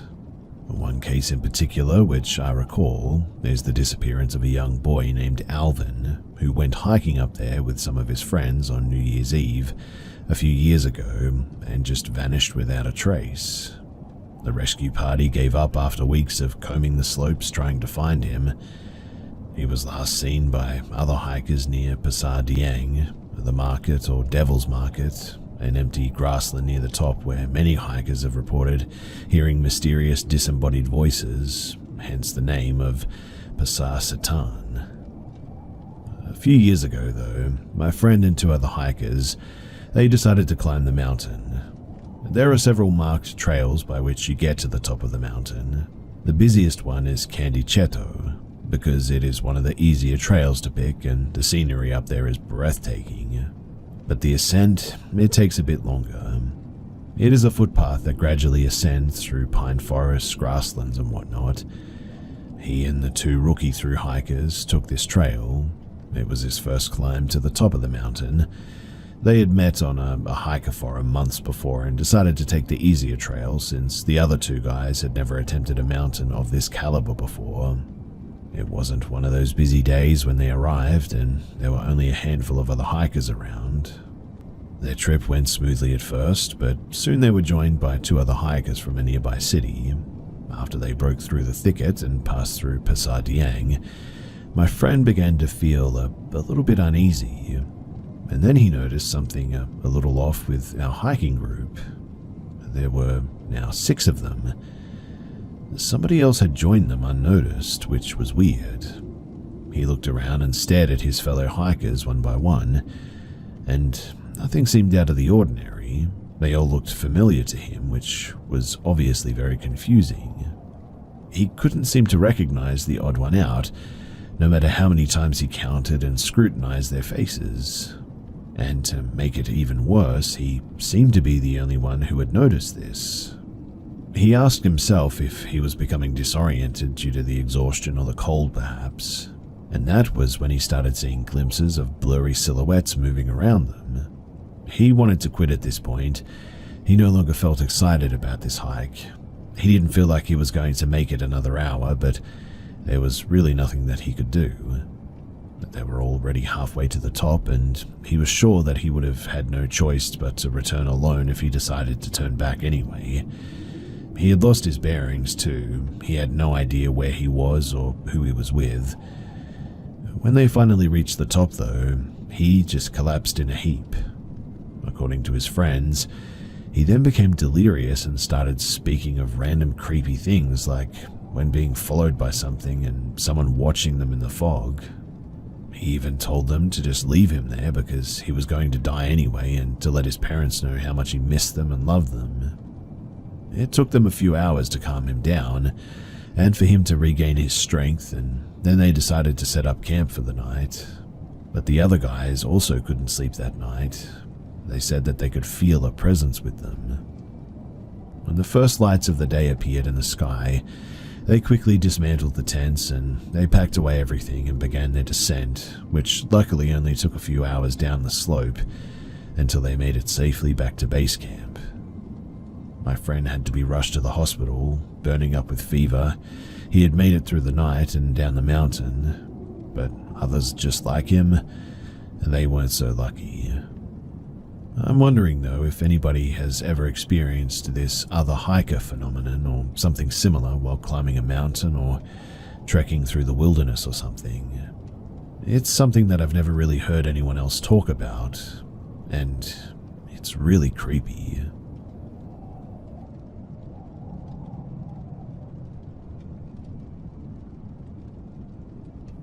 When I was a teenager, I grew up in a small town called Bark Burnett, Texas. It's a country town on the Red River bordering Oklahoma. My house was located on the outskirts of town, and behind our fence was a giant field where cattle would graze, so it wasn't strange to hear them moo throughout the day and night. Me and my siblings were no strangers to this field. We would play out there and even camp out there every once in a while to get away from our parents. One day, while my siblings and I were playing basketball outside in the driveway, we started hearing what sounded like a cow giving birth in the distance. It was screaming as if it was in pain, so us being the country kids that we were, decided to jump the barbed wire fence and witness the birth firsthand. As we made our way, we could tell that we were getting closer by the sound of the cries getting louder when, all of a sudden, the cries just stopped. It went dead silent. Well, we continued to walk in the direction that we last heard the cow when we noticed something about 50 yards away in a clearing. We decided to see what it was, so we all approached it. And to our surprise, we happened to stumble upon 3 of the cow's legs. They looked as if they had been ripped from the cow while it was still alive and strategically placed in a triangle. There was a massive amount of blood around it, the triangle, but there was no cow anywhere. It's been 25 years and I still think about this. I mean, where the heck did that cow go? We didn't hear any trucks or see any tire marks near the legs or anything. In fact, there were no prints anywhere. The whole thing is just a real head-scratcher.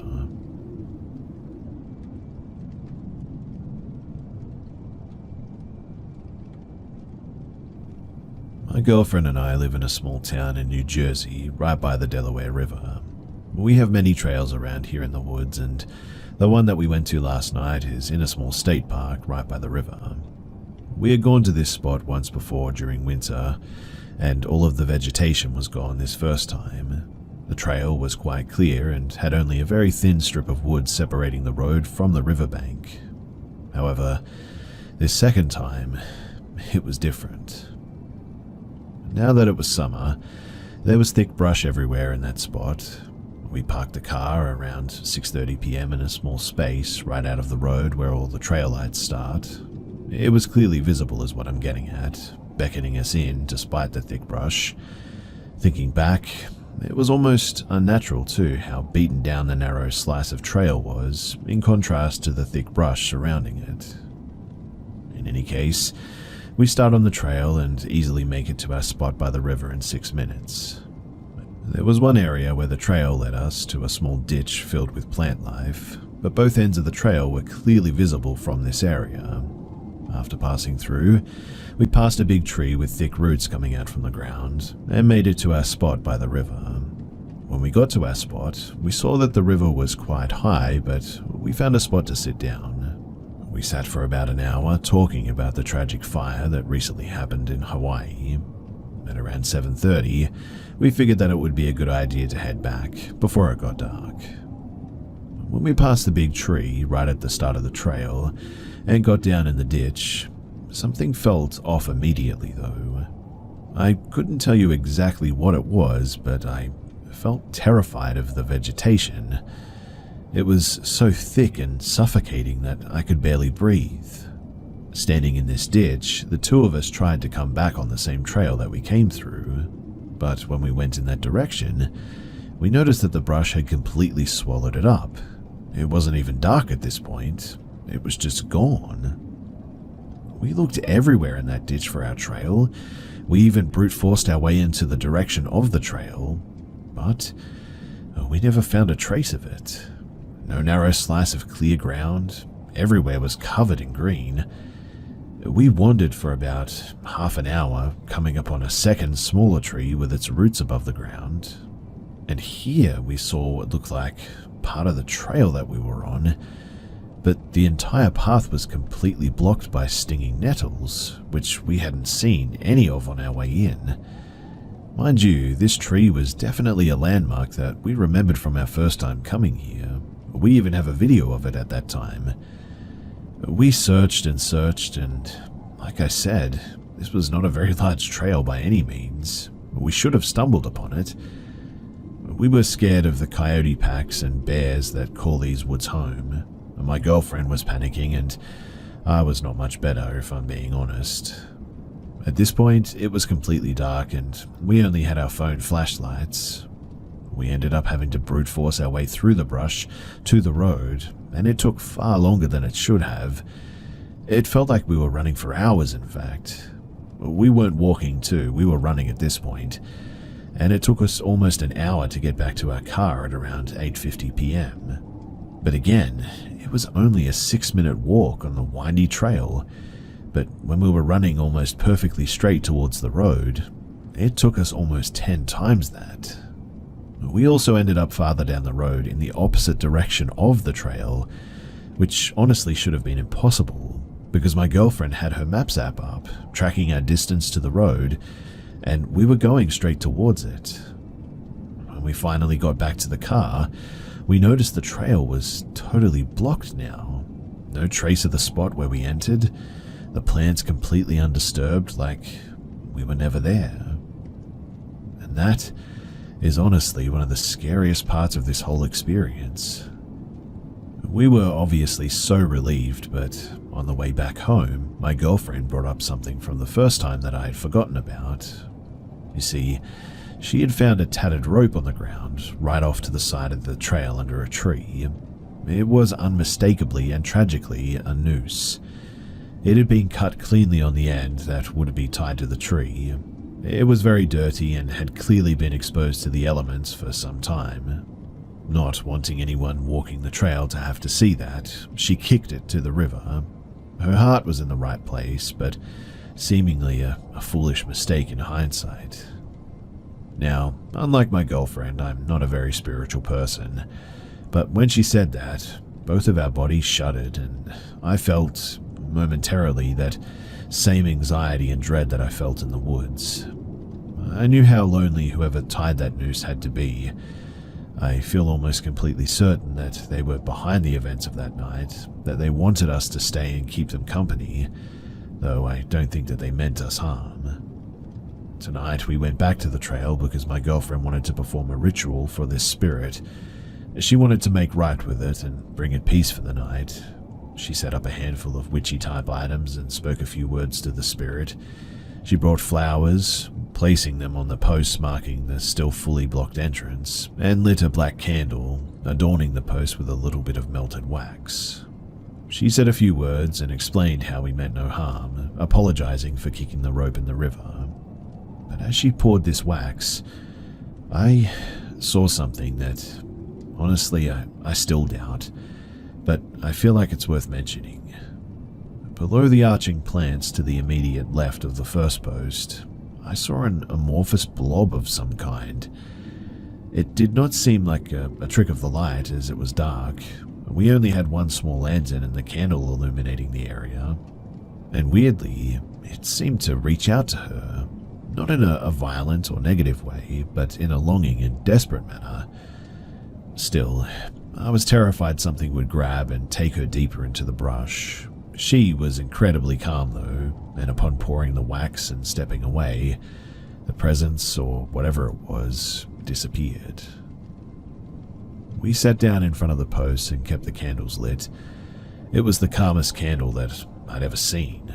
The flames slowly drifted, unflickering, back and forth between my girlfriend and I, as if looking at us and checking us out. As we waited longer, the candle would grow calmer. Finally, as the stick of incense that we were burning began to reach its end, the candle flame began to drift slowly away from us and pointed towards the woods. "Hey, are you ready to go home yet?" I asked. The candle flame then began to flicker slightly, swinging side to side, then setting calmly centered, as if to say, "Okay, I'm ready." When the incense finished burning, we blew out the candle and got back in our car. We then tossed our last couple of flowers into the river at the dock upstream so that they would make it to the trail. We both felt tired and relaxed after this whole experience, and my girlfriend says that we made peace with the spirit or whatever. We do want to go back someday, only during the day and only in fall and winter when the brush has cleared and we can't become trapped by it. But I'm hoping that we can keep it company. We visited this place on August 14th of 2023, just a couple of days ago.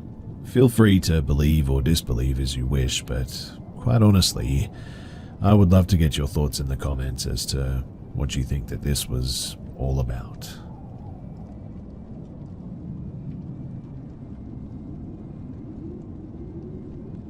I'm a nurse at a palliative care unit in an old hospital.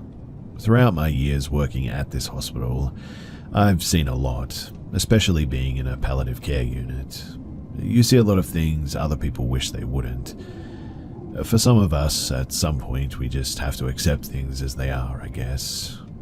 But the unit that I worked in has 9 beds in 9 different bedrooms, all spread along a sort of long corridor.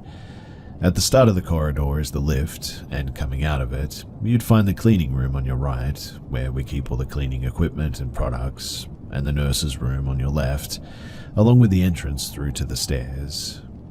Because of the building and patient safety, and so we can access the other floors easily if in need, the administration forbade us from locking the stairs doors.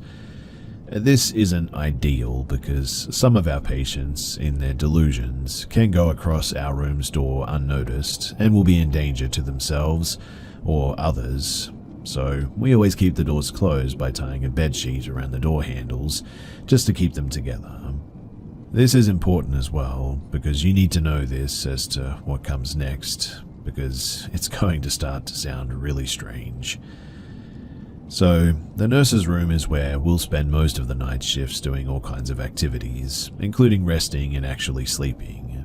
Usually, late at night, my routine would include checking on all our patients, checking on all the doors and windows, and to make sure that they're all locked properly, checking on the doors as well to the stairs, and then spend most of the night checking patients' files.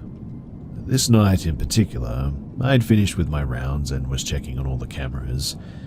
When my nursing auxiliary came into the nurse's room, she asked me if anything else was needed or if she was okay to sleep for a while. I told her that she was fine to go to sleep, so she took her shoes off, lay down with her back to the room and me facing the wall, and went to sleep. I was reading a new patient's file, who was coming into our unit soon, to know what to expect and how to behave around him, when I started hearing footsteps walking up and down the unit's corridor. At first I just ignored them, thinking that I must be really tired, and that my ears were playing tricks on me. I mean, it really wouldn't be the first time by any means. As they persisted though, I started wondering what was going on. I took another look at the cameras, but each and every one of the bedroom and corridor feeds seemed completely normal. The steps, though, kept coming all the way to the nurse's room, stopping about 2 steps away from showing at my door, then turning around and walking back all the way to the opposite end of the corridor. I waited to see if anything changed, but when it didn't, I stood up to go and check it out. That's when one of our patients, the one in room number 7, started calling us frantically. My auxiliary nurse was still asleep, so I walked carefully out of the room, peeked out of the room and looked around. There was nothing there and the footsteps had stopped, so I rushed to the patient's room. When I got there, he was shouting frantically, huddling against the bed's headboard with what seemed like renewed energy, shouting at me to tell the man in the top hat sitting on the chair in the room to go away and leave him be. Now, usually with patients like these in this state of stress, we just sort of go along with their delusions to calm them down. If there are nurses watching, which I hope there are, then you'll know what I mean. In this case though, with him screaming in the room, I turned towards the chair and started to talk to this imaginary man in a top hat, telling him that he needed to go, that the visiting hours were done and that he needed to leave right now, or we'd have to call security. After this, the patient calmed down, thanked me profusely for sending the man away, and laid back down to rest. After which I went back to the nurse's room and back to studying the new patient. As I walked back in, my heart stopped though. All I felt was panic gripping my heart inside of me. As I stood there not knowing what to do and looking at the surveillance cameras, there was a big shadow standing right in the middle of the frame of the camera, recording the end of the corridor, right in front of the bedroom that I had just been in. I took one step back and leaned backward to check if I could see anything there, but there was nothing. I gave the cameras another quick glance and the shadow was still there, standing terrifyingly still in front of this patient's bedroom door.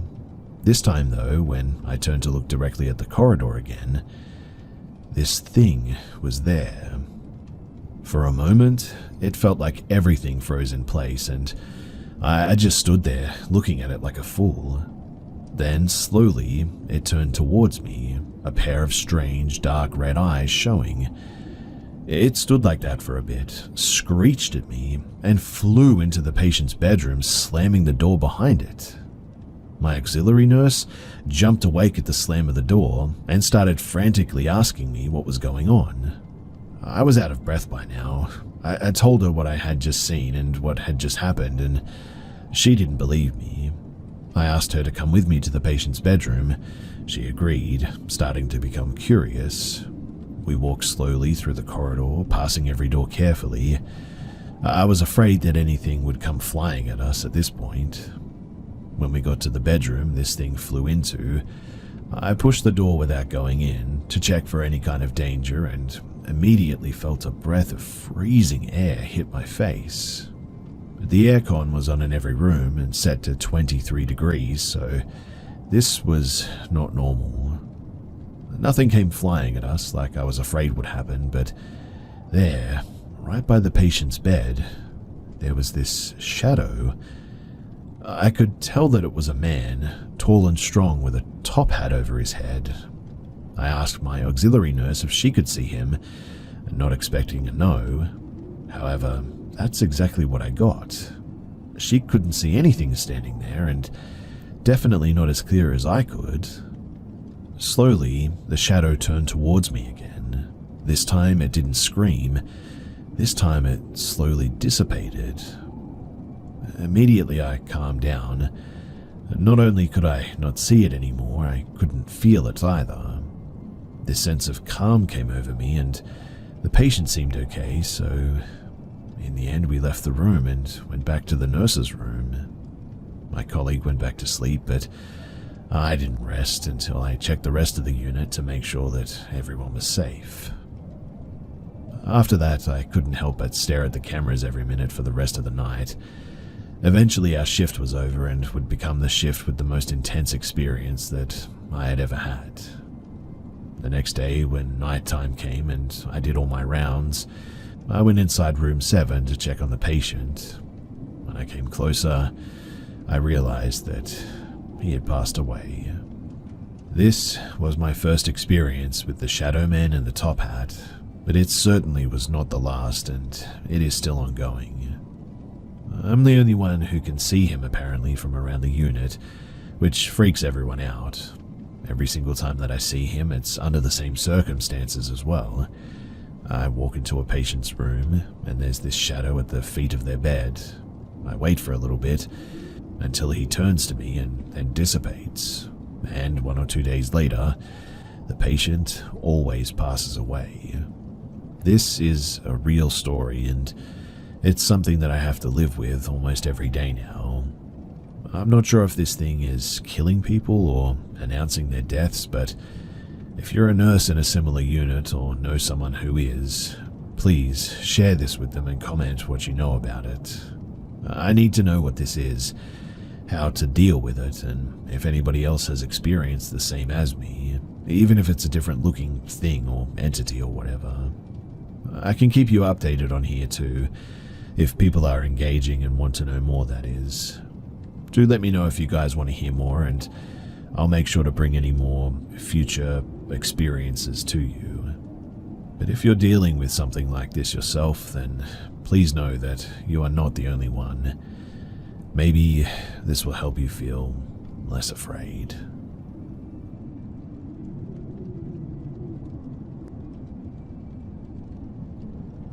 So my great-grandpa fought in World War II. He was drafted in 1943 when he was 23. He's 103 years old now, and just a few days ago he told me a story that he says was the most horrifying experience that he's had in his life. I asked if it was about Japanese soldiers because those guys were vicious back in the day. He told me no. Apparently it was something else. I don't know if this story is true or not, but whatever the case, it definitely gave me chills. Feel free to debunk this if you want. He said that nobody ever believed their story, but he still remembers it clear as day, and it still gives him nightmares to this day. So, in 1943, he was stationed in the Philippines, along with others, to hold off the Japanese. However, one day, he and his friend Samuel, who unfortunately passed away decades ago, got separated from their platoon. They were in a province, making their way through the forest within the mountain area, when they both got lost and were separated. Great-grandfather, who I'll refer to as Gigi from now on, forgot which province it was, but he said that there were a lot of forests and villages. So he and Samuel were looking and calling out for their comrades. They ventured deeper and deeper until they reached the end of the forest. I did ask him, why didn't you just radio for your platoon? But he told me that they did, but for some unknown reason the communications were scrambled and unintelligible. It concerned both him and Samuel, but Samuel said that they needed to keep calm and tread carefully in case they run into Japanese soldiers. So they both made it out of the forest, but then they noticed that the sun was about to set. Gigi told Samuel that they needed to set up a camp, and Samuel agreed. That's when Gigi noticed something off in the distance. It was a small wooden hut. They both decided to camp inside of it, so they made their way over to the hut. They knocked on the door and checked the place, but there was no sign of people anywhere. But there were clothes scattered around the place. Gigi says that maybe they fled in a panic, to which Samuel agreed with him. So Gigi and Samuel set up camp and ate dinner.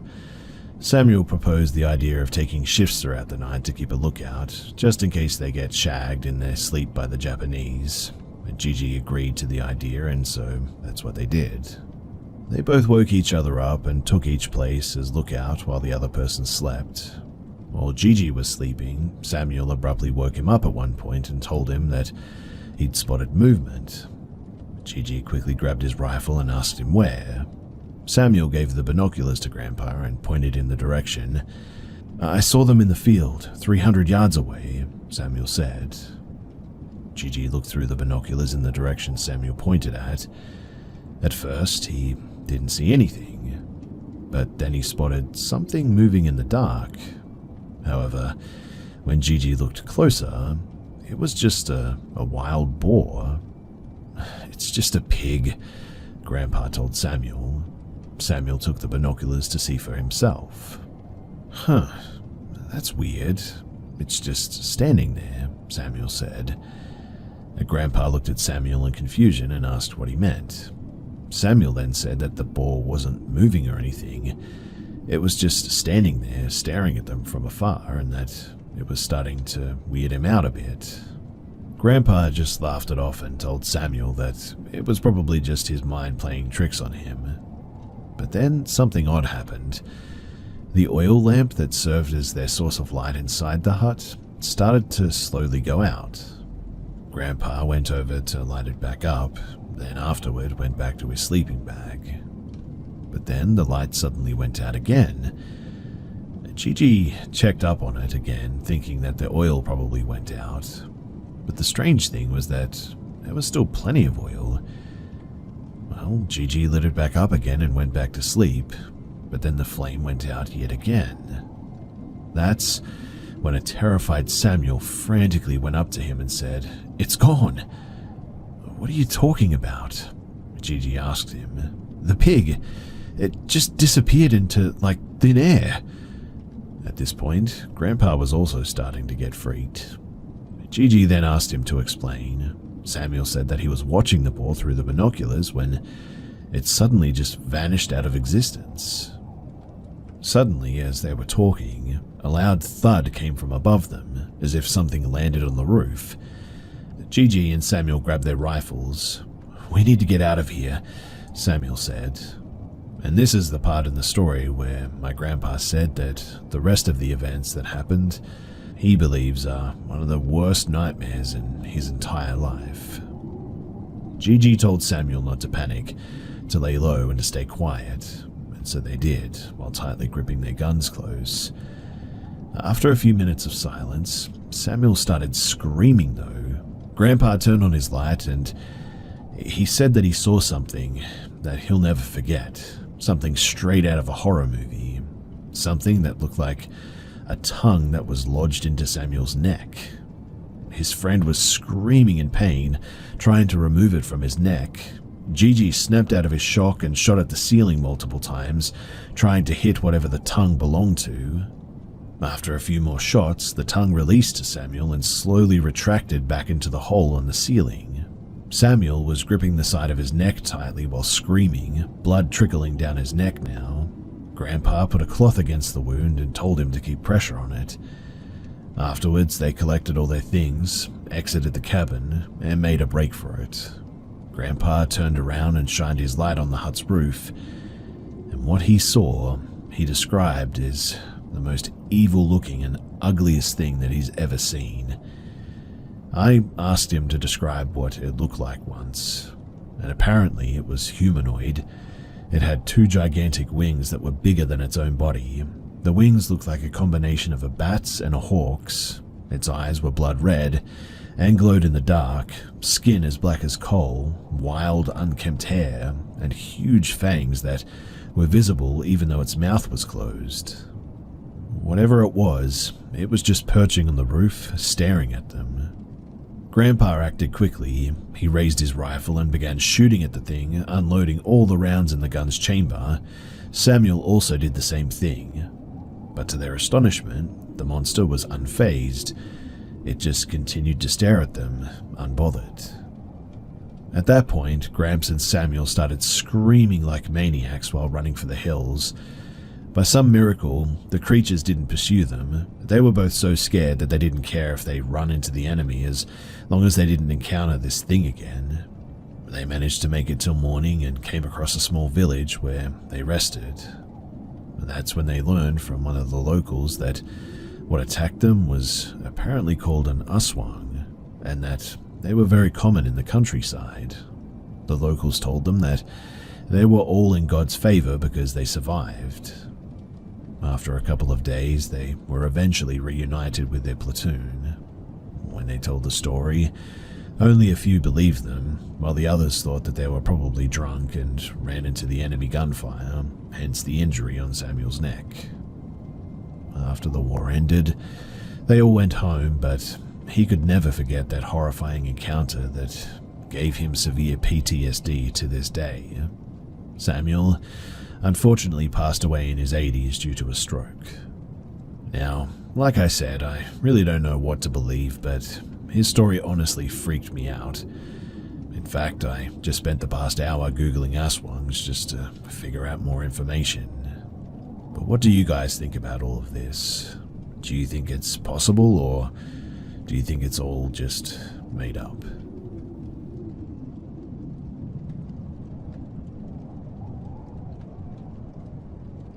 I, a 23-year-old female, am going to start back to when my father, 63-year-old male, was a child. He told me about when he would lie in bed, that a beautiful woman would float above him, asking or begging him to come with her. As the nights went on, she would get uglier though. Still, she begged him to leave with her. As he grew older and he grew more occupied with school and work, she seemed to visit him less often. Fast forward though, me and my twin are babies, my older sister, 6 and female, is playing with us. She sees orbs around us and calls for my dad to check it out. The orbs suddenly disappear though. Fast forward a bit more and me and my twin are teenagers in a different house. I have my own bedroom at this point. There were many nights that someone would sit on my bed and lay their hand on my shoulder, whispering to me, "Please open your eyes." I would see a figure in the corner of my room, and it would always freak me out. Fast forward again, and I live in a different state. My twin, 23-year-old male, still lives with mum and dad in a new house. The dogs will not go down a specific hallway. One dog will cry at night randomly. There are knocks on the bedroom window, someone is walking in the attic, walking in the hallway. My twin brother says that it talks to him constantly. It also breathes on him. It sits on his bed, even sits in the car with him. He once asked, "How long have you been around?" And it replies, "Since you were babies." My brother says that he's sure that there's at least 2 of them, the main one having followed us around all our lives. I'm curious though as to if anyone has had a similar story. Did you ever find out what it was? Was it good, neutral, evil? Why do you think that it's, well, attached to my brother like this? And is there anything that we can do about it?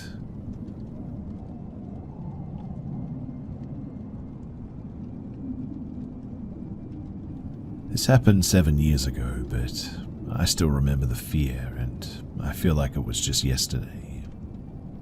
When I was in my early 20s, I worked the night shift at a bakery making the donuts. I really loved that job too. 3 nights of the week I would be with my co-worker, and 2 nights I would work alone. It was summertime and we were having some problems with the AC, so the maintenance guy, Andy, came at night when I was on the clock to work on it.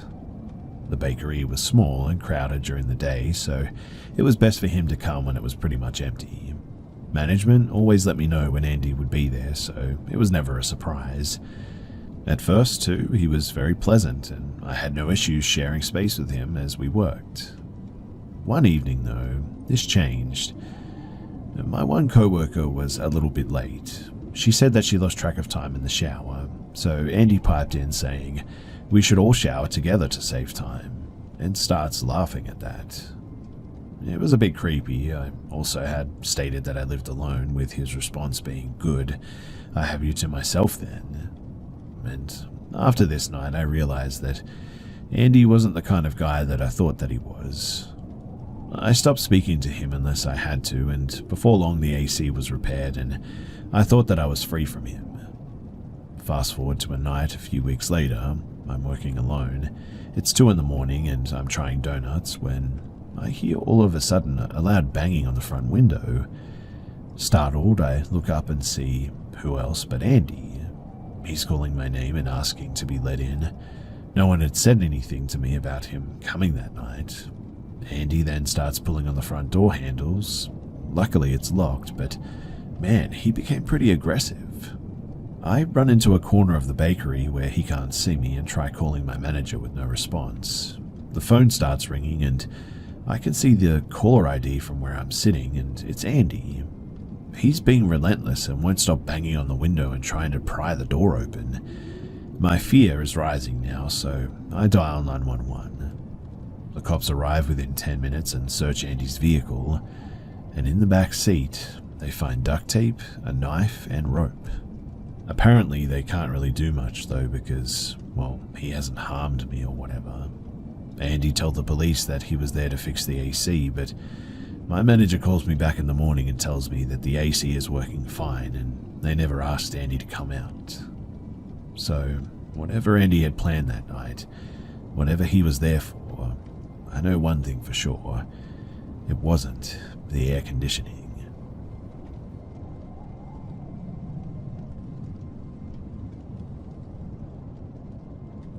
My family and I went on a trip to the Hocking Hills area of southern Ohio a few weeks ago. There was a place that I always wanted to visit, the abandoned ghost town Moonville Rail Tunnel. I've never been to this area, so I didn't know what to expect, but I did know that it was pretty deep in the woods. We took a trip from our rented cabin using Google for GPS to the location. We start driving and it's, for lack of a better word, real impoverished where we're driving, sort of hills have eyes-esque. We literally only see a few cars on the way there and are on the back roads. We get to a point where we need to enter into a forest and we're close to the tunnel. There was a sign that said that we were entering Bubblewood. For a little bit of additional information too, I drive a Mercedes that I'm just lucky to have, and I have my husband in the car, a black man with dreadlocks, my 10-year-old son, who is non-verbal autistic, and my 6-year-old daughter as well. We drive down this really creepy stone road into the forest, and there's really nothing back there. No houses, no cars, nobody. We see signs that we're close, and we pull into the parking lot. There's a footbridge with some stuff on it that people put there. We walk over the footbridge and make our way toward the tunnel, which is a lot larger than I expected. We hear this sound coming from the other side of the tunnel that goes into the woods away from the parking lot, and soon a truck comes driving through the tunnel toward us while we're on foot. Whoever's in the truck, he gets out of it with a chainsaw, and it's a white guy in his 60s. He walks with my entire family everywhere that we go, and even through the tunnel. I tried to make small talk with him and pull some info about if he worked for the Department of Natural Resources or something, but he really wasn't budging. We turn around to walk out of the tunnel, and he starts using a chainsaw behind us, and the sound is just echoing through this tunnel. At this point, we have no cell phone service, and literally nobody knows my family is out there except us. I was already worried my car was sending the wrong idea to people, like we have money or something, which we don't. But we rush to the car and get the kids in their booster seats, and this guy comes driving over the footbridge in his truck towards us in the parking lot. I honestly don't even know how this truck fit on it. He stops again and gets out of his truck and starts walking the other direction, much to our relief. But it was about this time that I then noticed that there are dusty handprints on my car. I asked my husband if they were a match. I don't know who could have touched the car, honestly, because we were with the chainsaw man the entire time that we were there. But at that, we get out of there as fast as we can. Just a few minutes later, I look into my rearview mirror though, and there's a bunch of dust kicked up behind us, and there he is. He had to have driven pretty quickly on the stone road to catch up to us like that. I mean, there's nowhere to go in these woods. The road is basically one lane, and we have no cell service or GPS or anything now. Every time that I think we lose him as well, he's there again. I'm waiting for my tires to get popped or something, or for this guy to ram me off the road into a ravine in the woods, but finally we get out of the woods and I turn out and he's still following. We were following printed directions to get back, and I ended up making a wrong turn in the excitement, I guess you could say. The guy in the truck was finally gone at this point, and I turned around to go back past the stone road that goes into the forest. The guy in the truck was finally gone at this point, and I turned around to go back past the stone road that goes into the forest. There's only one lone house near this road, and there is his truck, parked there. And I mean, he had to have seen us drive onto this road into the woods and taken some back way to the tunnel or something. To this day, I don't know if he was just trying to protect the site from more graffiti or what, but he really creeped us out. It was like every scary movie trope rolled into one single event, and it was terrifying, to say the least.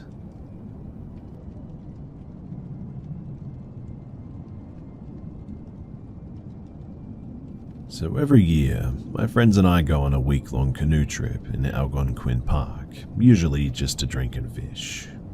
The past summer, we had decided to stay on Tom Thompson Lake, if you know it, for our main site, which ended up being on an island in the middle of the lake. There were 6 of us in total, with one group of 4 in a large tent, one guy in a solo tent, and myself in a hammock between them. Now one night, we had been huddled around the fire at about 1 in the morning when we noticed a flare in the sky over what we assumed was an adjacent lake. We didn't think much of it until an awful scream came across the lake about 20 minutes later. I was the only one left sober at this time, and there wasn't much that we could do, so we assumed that it was a problem bear in the area that we'd been warned about from the outfitters. But the strange part came after everyone had gone to bed. At 4 a.m, the other 5 guys went into their tents and passed out while I lay in my hammock listening to them fall asleep. For reference, the group of 4 were about maybe 30 feet to my right, and the other guy about 100 feet to my left on the far shore. As I watched the stars and tried to will myself to sleep, I noticed everything had gone incredibly silent. Suddenly feeling creeped out, I slowed my breathing and stayed as still as I could, thinking about the possible bear and how I was a neatly wrapped up meat sack hanging there. But then, I heard a voice call out about 20 feet to my left, by the remains of our fire. It was the voice of my friend Seamus, who was one of the guys passed out in the large tent, or so I thought. 4 hellos, with each one sounding sort of more, like emotionless, I guess you could say. The 4 hellos all said within maybe 6 seconds, and although I immediately recognized his voice, every instinct that I had was on high alert, telling me not to respond. I stayed as quiet as I could for the next 5 minutes, listening for any movement, until I felt the tension leave the air, and it disturbed me a lot to know how normally you can hear every movement in the site, and yet that night, at that moment, I heard absolutely nothing. Not one thing, not even crickets or anything. The wind even seemed to die down. Anyway, the next morning, everyone told me that they'd heard nothing, but we agreed to move sites early since we'd all gotten an eerie vibe from that night. This was our 6th trip there too, and we've never had any creepy experiences before, so this one was out of the blue. I hope that what I heard that night was just some camper with a very similar voice to my friend who had come to see if the site was free or something, or Seamus had somehow stealthily slept walk out of his tent, but I don't know. Neither one of them really seems plausible. I mean, I 100% would have heard someone moving for sure. I can only hope nothing happens on future trips for other people, I guess, or for us if we go back there, but it will be hard to forget the fear of this event.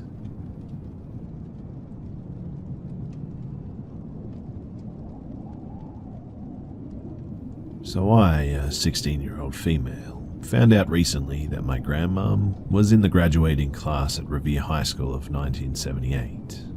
At that time, she was 18, and this story came out because she said something when I told her about the new series on Netflix. Now, you guys should know who I'm talking about. I told her about it, and she goes, "Oh yeah, I remember him," and I obviously told her that a lot of people know him because, of all the things that he's done and all that. And she stops me and goes, No, I actually graduated with him." I stood there completely frozen. Now, she showed me the yearbook picture, but I don't know if I'm comfortable sharing that on the internet because I don't want people to find out information about my family and all that. But I couldn't lie about this, especially this. I mean, it would be terrible to do that. So, I'll tell you some things that she told me though. This was about 2 weeks ago, so I'll try and remember what she said word for word. This is how it went. Now, I did go to high school with him, but there were so many kids in that school. I barely even talked to him. Everything you hear about him from high school is basically the 100% truth. He was the definition of weird. He would actually come to school drunk on some days. The only reason that some people started to notice who he was because he would spaz out as some sort of a joke, and he would act like a kid with special needs almost. I don't remember if I had any memorable conversations with him, but I do remember one specific time I saw him in the hallway. I'd only heard about what he's done, but I didn't know if it was actually true, so I asked him. "Aren't you the boy who puts on those acts in the hallways?" "Yes, I am," he said. "Why? Do you find me funny?" "Well, sure, everyone does. I've never really seen you, though. I've only heard the stories people tell. Just wanted to know if it was you." "Well, you're right, it is me. Glad you find my jokes enjoyable." And he smiled at me. Not a toothy smile, but a grin, I guess. I don't remember talking to him again after that. That was towards the end of the school year. Then the school year ended, and to my luck, he actually appeared in my college. He got kicked out shortly after for, I think, a drinking problem. I never knew of his family life, frankly. I didn't want to know, but I could tell that it wasn't good, and perhaps that's why he was drinking. I never saw him again after that. Well, actually, I did, but it was on TV. When I found out what he did, though, I can't even begin to describe how I felt about it, being the fact that I kind of, knew him a bit and went to school with him. I'm not saying that he was normal. I mean, with anybody that turns out like this, people normally say, I could never see them doing this. But it disgusted me in ways that I can't describe. The first thing the news said was that they caught somebody who they described as a murderer. Later on, they let out the details of what he actually did, and that's what really shook people. Seeing the new series really helps people understand how disgusting that man is. And well, it shows you what he went through, I guess, as well.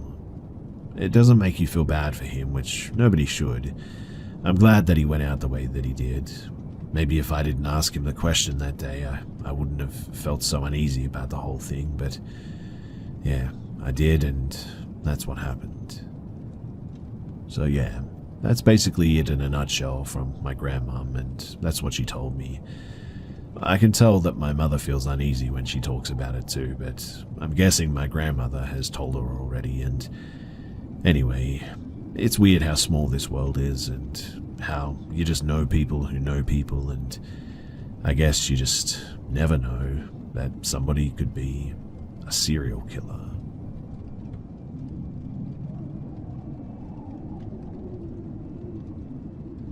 I want to start by saying that this isn't the first bad experience that I've had dog sitting, but it's definitely the worst. So, I started dog sitting back when I was 13, and I made some good money doing it. I'm currently 19, and this happened when I was 18. I set up an easy way for people to contact me about dog sitting. I put out posts on Facebook and Instagram about it often, and would sort of get people in my messages asking to dog sit and whatnot. And I got a notification from Instagram one day stating someone was trying to message me. I accepted it, and the message said that me and my wife are looking to find a dog sitter while we go away for a week in Florida. You'll have to do the work from the 4th to the 11th this month. We'll pay you $300 for the week. You're welcome to stay at our house or go back to your own home. I started talking back and forth with this man, and his name was Mr. Brown. So I agreed to take the gig and told him that I would stay at his house for the week. Once I got to his house, I was introduced to his 2 dogs, Mina and Letty. Mina was a little Yorkie and Letty was a blue hound. I was shown around his house, which was surrounded by 76 acres. I live in a farm town, and I live on 32 acres myself, so staying here didn't really freak me out or anything. The closest neighbors were pretty far away, and you would actually have to drive there if you wanted to talk to them, to be honest. They told me the rules and when to feed them and blah blah blah, and then Mrs. Brown told me about the nearest neighbor, and in her words, she was a nice person, just a little drugged up and confused apparently. She mentioned how sometimes she would pull into their driveway instead of hers and would end up mistaking Mrs. Brown for her dead daughter. Hearing this made me feel pretty bad for her, to be honest, and I know all too well how hard it is for parents to lose their child because of how my parents were after losing my brother in a car accident. Mrs. Brown said that she shouldn't do anything bad though, and if she came up to the house, just point her back home and she would leave with no problems. After they left, I was down to watch movies and just chill with the dogs, and the first 2 days were fine with no hiccups. The 3rd day, however, Miss Rose did pull into the driveway. I came outside as she was getting out of the car, and She looked up to see me, and immediately she got back into her car and left. I thought that was weird, but I chalked it up to her realizing that it was the wrong house when she saw me and went back inside. Later that night, though, I got a call from Mrs. Brown asking if I was okay, and I said yeah, and I asked why, and she then went on to tell me about how she got a call from Miss Rose and that she said that there was a robber at her house. I explained what happened, and she just laughed and said that she must have been confused and forgot that they were out of town. I ended the phone call, making a note to go over there tomorrow to clear the air about me being a robber and all that. Once I went to bed that night, though, things got crazy. I woke up at around 2, hearing a sort of light scratching sound that almost sounded like, I don't know, ticking coming from outside the window. At first, I thought that it might have been a bird or some sort of, a creature, and I left it alone. But the noise kept me from falling asleep, and I wanted to scare it away, so I got up and went to open the blinds, but screamed when I lifted the blinds at the sight of Miss Rose trying to pry the window open with a pair of pliers. Once she saw me, though, she started banging on the window with the pliers. The dog started barking now, and I quickly got up, told the dogs to follow me, grabbed my phone and ran to a room with no windows, which was the bathroom, locking the door in case she got in. I called 911 and explained the situation quickly, giving them the address from what I could remember. She said that the police would be there in 10 minutes, which for the area was actually pretty good considering their house is pretty rural. I had gotten the dogs to be quiet and put them in the closet, connected to the bathroom to make sure that she didn't hear them. I was trying to stay calm, and I could still hear the pounding on the window, though. As I continued to talk to the operator, I then heard the glass shatter. I cursed under my breath, trying not to cry. I was really scared and pretty much ready to cry from the fear of being beaten to death by someone who was clearly not in the right state of mind. I was whispering what was happening to the operator, hiding in the back of the bathroom in the tub, and after about 4 minutes of pretty much silence, I then heard footsteps, and I could see feet under the other side of the door, and I cursed to myself again. I then see Miss Rose get onto her hands looking under the crack, and I mistakenly let out a gasp. She gets up quickly, pounding at the door. I can tell that she's still using the pliers. I am at this point crying, asking the operator where the police are, to which she responds 3 minutes. And those 3 minutes, man, they felt like forever. I screamed at Miss Rose to please go away, and she screamed back that I shouldn't be here. Once I heard the sound of police cars, and about a minute later them trying to kick the door down, I felt a little bit better. I was told to stay on the line till the intruder was caught, and that police were not trying to get into the house. Eventually, they did get into the house though, and I yelled to get their attention, not that they needed it. She was still banging on the door at this point. Once they got into the room, she was told to drop her weapon, and she obeyed, saying that she didn't do anything wrong. They got her in cuffs, and a police officer told me that it was okay to unlock the door, to which I slowly got up and unlocked it. After being taken to the police station and giving them my story for their report, I went to my parents' house because I was just too scared to be alone at this point. The next day, I called Mrs. Brown and explained the situation. I got full payment even after telling them that I wasn't going back to the house. They called me a few days later saying that Miss Rose was under the influence of drugs apparently, and in her words, she told the police that she decided to take care of the robber, me, herself, and that she did nothing wrong. She was charged with breaking and entering, which is kind of ironic. But after that, I quit dog sitting for good, and am a lot more paranoid and always make sure that my doors and windows are locked these days.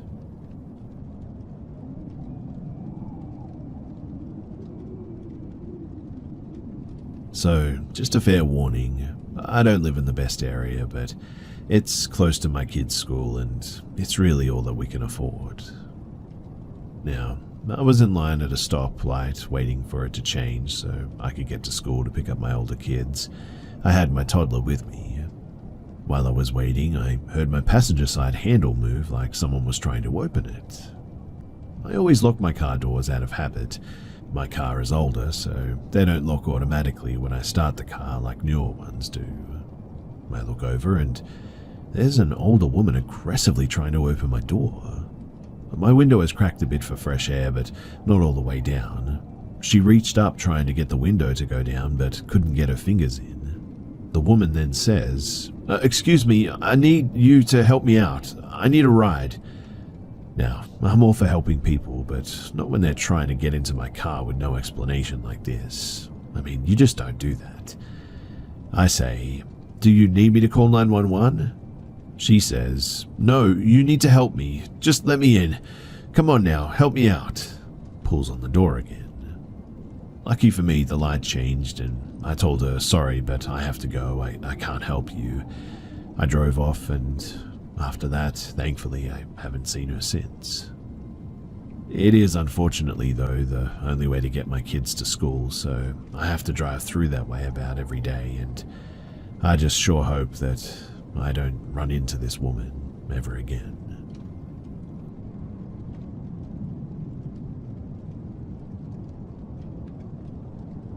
So I have a friend, a 27-year-old male, who told me a fascinating story about lucid dreaming one day. He explained that his father had taught himself to lucid dream every night, a skill that I was highly envious of. His father apparently taught him how to do it when he was 15 or so, by drawing dots on his hands and looking at them throughout the day so that eventually when he was dreaming, he could look at his hand and not see the dots, allowing him to realize that he was dreaming. This is a common technique for inducing lucid dreams and something that I tried but never for long enough to actually stick to it. As a teenager, he learned to lucid dream on command, just like his father every night. He explained that it was more thrilling than any drug that he had ever taken because he had full control over every scenario and could construct any environment of his wildest imagination. He could have his way with any person that he imagined, obtain superpowers like flying, invisibility, teleport to any place that he wanted to, or visit alien worlds, etc. It was pure bliss, and he explained to me that he ended up sleeping all throughout the day at times because his dream world was more exciting than reality. He did this every night for more than a year or so until things started to get a bit strange. You see, he told me that he started to notice a hooded figure in the periphery of his vision, but whenever he tried to look at the figure, it would walk out of his field of vision. The figure first appeared very far away in the distance from him, but every night after the first sighting, the hooded figure would return to his dream, but closer to him and still always outside of his central view. He could never really focus on the figure or see its face, so he couldn't tell if it was supposed to be human or something else. Once the figure started appearing closer to him, though, he would be filled with an overwhelming sense of dread and felt less control over his dream environment. Eventually, too, he finally felt terrified to fall asleep, knowing that the figure would get even closer and seemingly harm him, as he sensed the evil nature of this faceless figure. He ended up fighting sleep every night to prevent dreaming and turned into an insomniac, which he still is to this day. He told me that he doesn't lucid dream anymore, and I'm not sure how he unlearned it, but he hasn't seen the hooded figure since then. It's a pretty creepy story that really stuck with me, and a caveat to trying to learn to lucid dream every night. You might grow to regret it when things get out of control, like it did for my friend.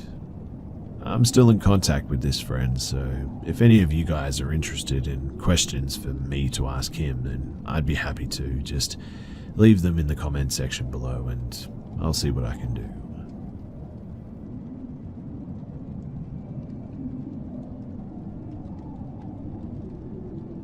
So I'm guessing on the timing, but around 7 years ago, I would say, my older brother and several of his friends went on a camping trip in rural Maine.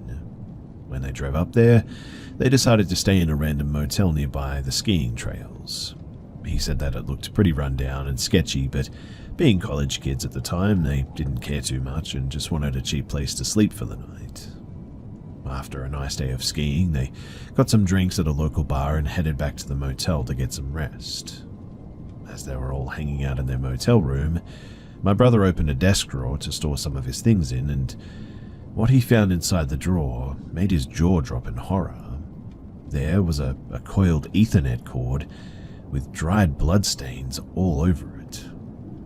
And as if this discovery wasn't terrifying enough, about an hour later, all the lights turned off all of a sudden without any warning. My brother walked outside and saw that there wasn't a single light on in the entire motel. He went to the front desk and the guy working there explained that the power had went out. It was nighttime at this point, so everything was completely pitch black. My brother spent the rest of the night awake and scared, and the power didn't turn back on until the next morning. My brother took a photo of the bloody Ethernet cord, but sadly I just texted him asking him if he still had the photo, and he can't find it on his phone or iCloud. I really wish I could have shared that photo here because it really was quite disgusting to see. From the look of it, I could imagine that someone was brutally stabbed and strangled in that room that he was staying in, perhaps. I mean, there was a lot of blood. I also think that it was pretty stupid of him that he didn't call the police and at least fill out a report about any of this.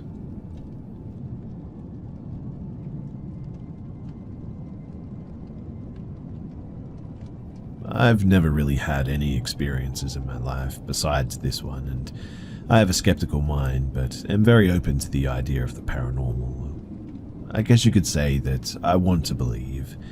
However, I have no explanation regarding this incident. It happened to me and a couple of friends in 2011, and I've never really told anyone other than my significant other. We were 19 and in a ghost hunting phase, and had been to some reportedly haunted sites, and didn't have any experiences to speak of really.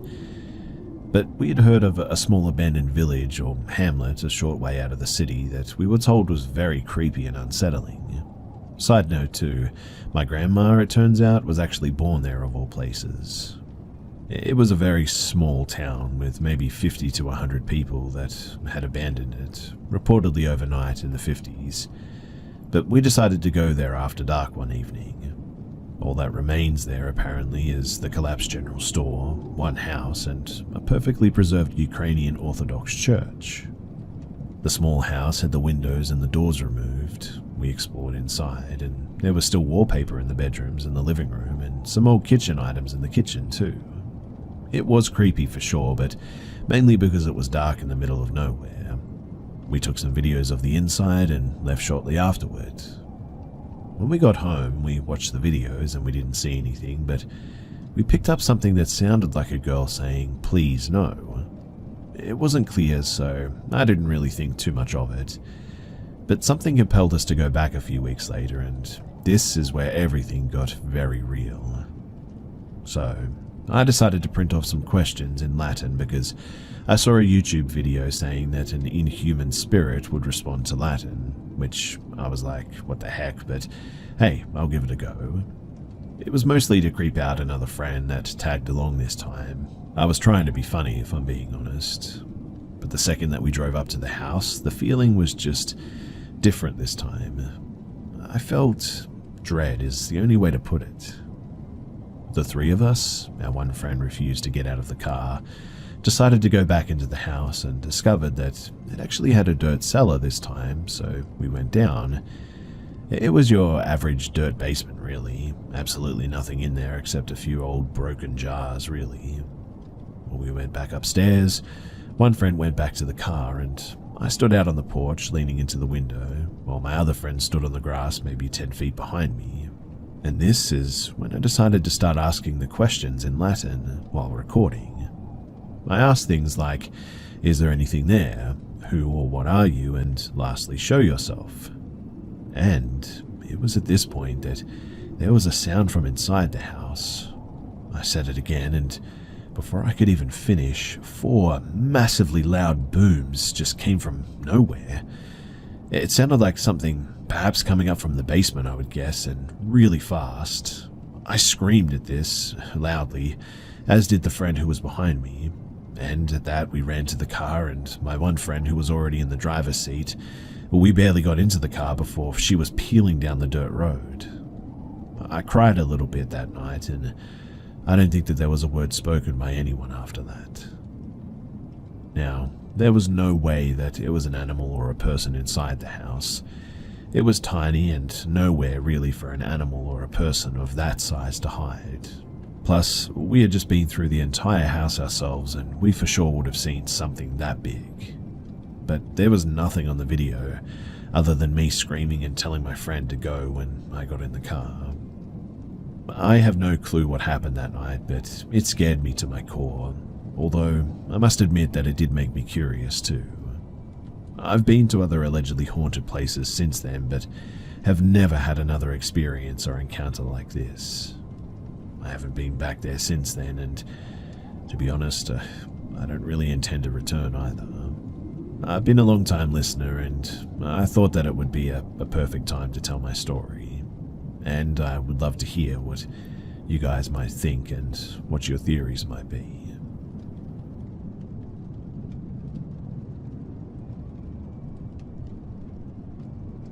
So it was about 8:30 p.m, and while taking out the trash at work with a co-worker or roommate, a large dog approached us at some point. But the strangest thing is that it seemed to be like, I don't know, galloping almost. It wasn't walking normally like an animal should. Despite the many surrounding lights, the dog appeared to be entirely black as well. It was sort of silhouetted just enough that you could see its muscle definition, but not much more. I could also see a slight reflection in its eyes, and it seemed to lack a shadow as well, I think. My roommate and I, upon noticing this, both expressed having different experiences and visions of the dog though. When I initially saw the dog, I interacted saying, "Oh, a dog," in excitement. For me, I proceeded to sit entirely still on the cement, staring like a statue. What I saw was a large, fluffy black dog, lazy ears, similar to a Newfoundland dog. My roommate expresses seeing the dog as a large, very muscular, aggressive-looking black dog that stood rigid the entire time, staring like it wanted to attack us. It was sort of haired, muscled, and had pointed ears. I jokingly stated that the dog looked like a skinwalker, not really anticipating that anything would happen. But then we immediately felt a wave of dread fall over us. Something was wrong. We both saw the dog's jaw open, almost as if it was about to bark at us, and then we heard a distant yet extremely clear, high-pitched "come here." The dog immediately turned to take off. We turned around the corner. The creature was unreasonably far up the road for the short amount of time that it was not being observed. It was wobbling too, crossing its paws, walking oddly. When it turned left around the corner, it seemed to nearly stand up on its hind paws as well, like on two legs, just before passing around and out of sight. The rest of the night too was just as interesting. We had trouble with certain objects slightly moving place, nudging a bit, settling again. It quickly became more aggressive as well, but then, just as we were about to leave, we heard a loud and persistent knocking coming from the front of the store. We had a brief look, but we quickly went to our cars upon hearing it. It was such a weird night that we just thought that we should get out of there. On the drive home, I tried to blast music and ignore what I had just seen, but I heard a whispering coming from my back seat. I couldn't quite make out any of the words, but it just sounded like whistling almost. But get this, I saw a random antique clawfoot bathtub on the left side of the road in a field, and it was definitely not there the day before, or even that morning on my drive there. And the kicker is that I was watching the sidelines of the roads for the animals, and I most certainly saw a buck. He was leading out in front of the road, a good 50 feet ahead. I slammed on my brakes, but when I got closer, it was merely a bush. I have a hard time explaining any of this, and perhaps I was just paranoid, but everything that happened that night was really weird, strange, and I don't know how to explain any of it.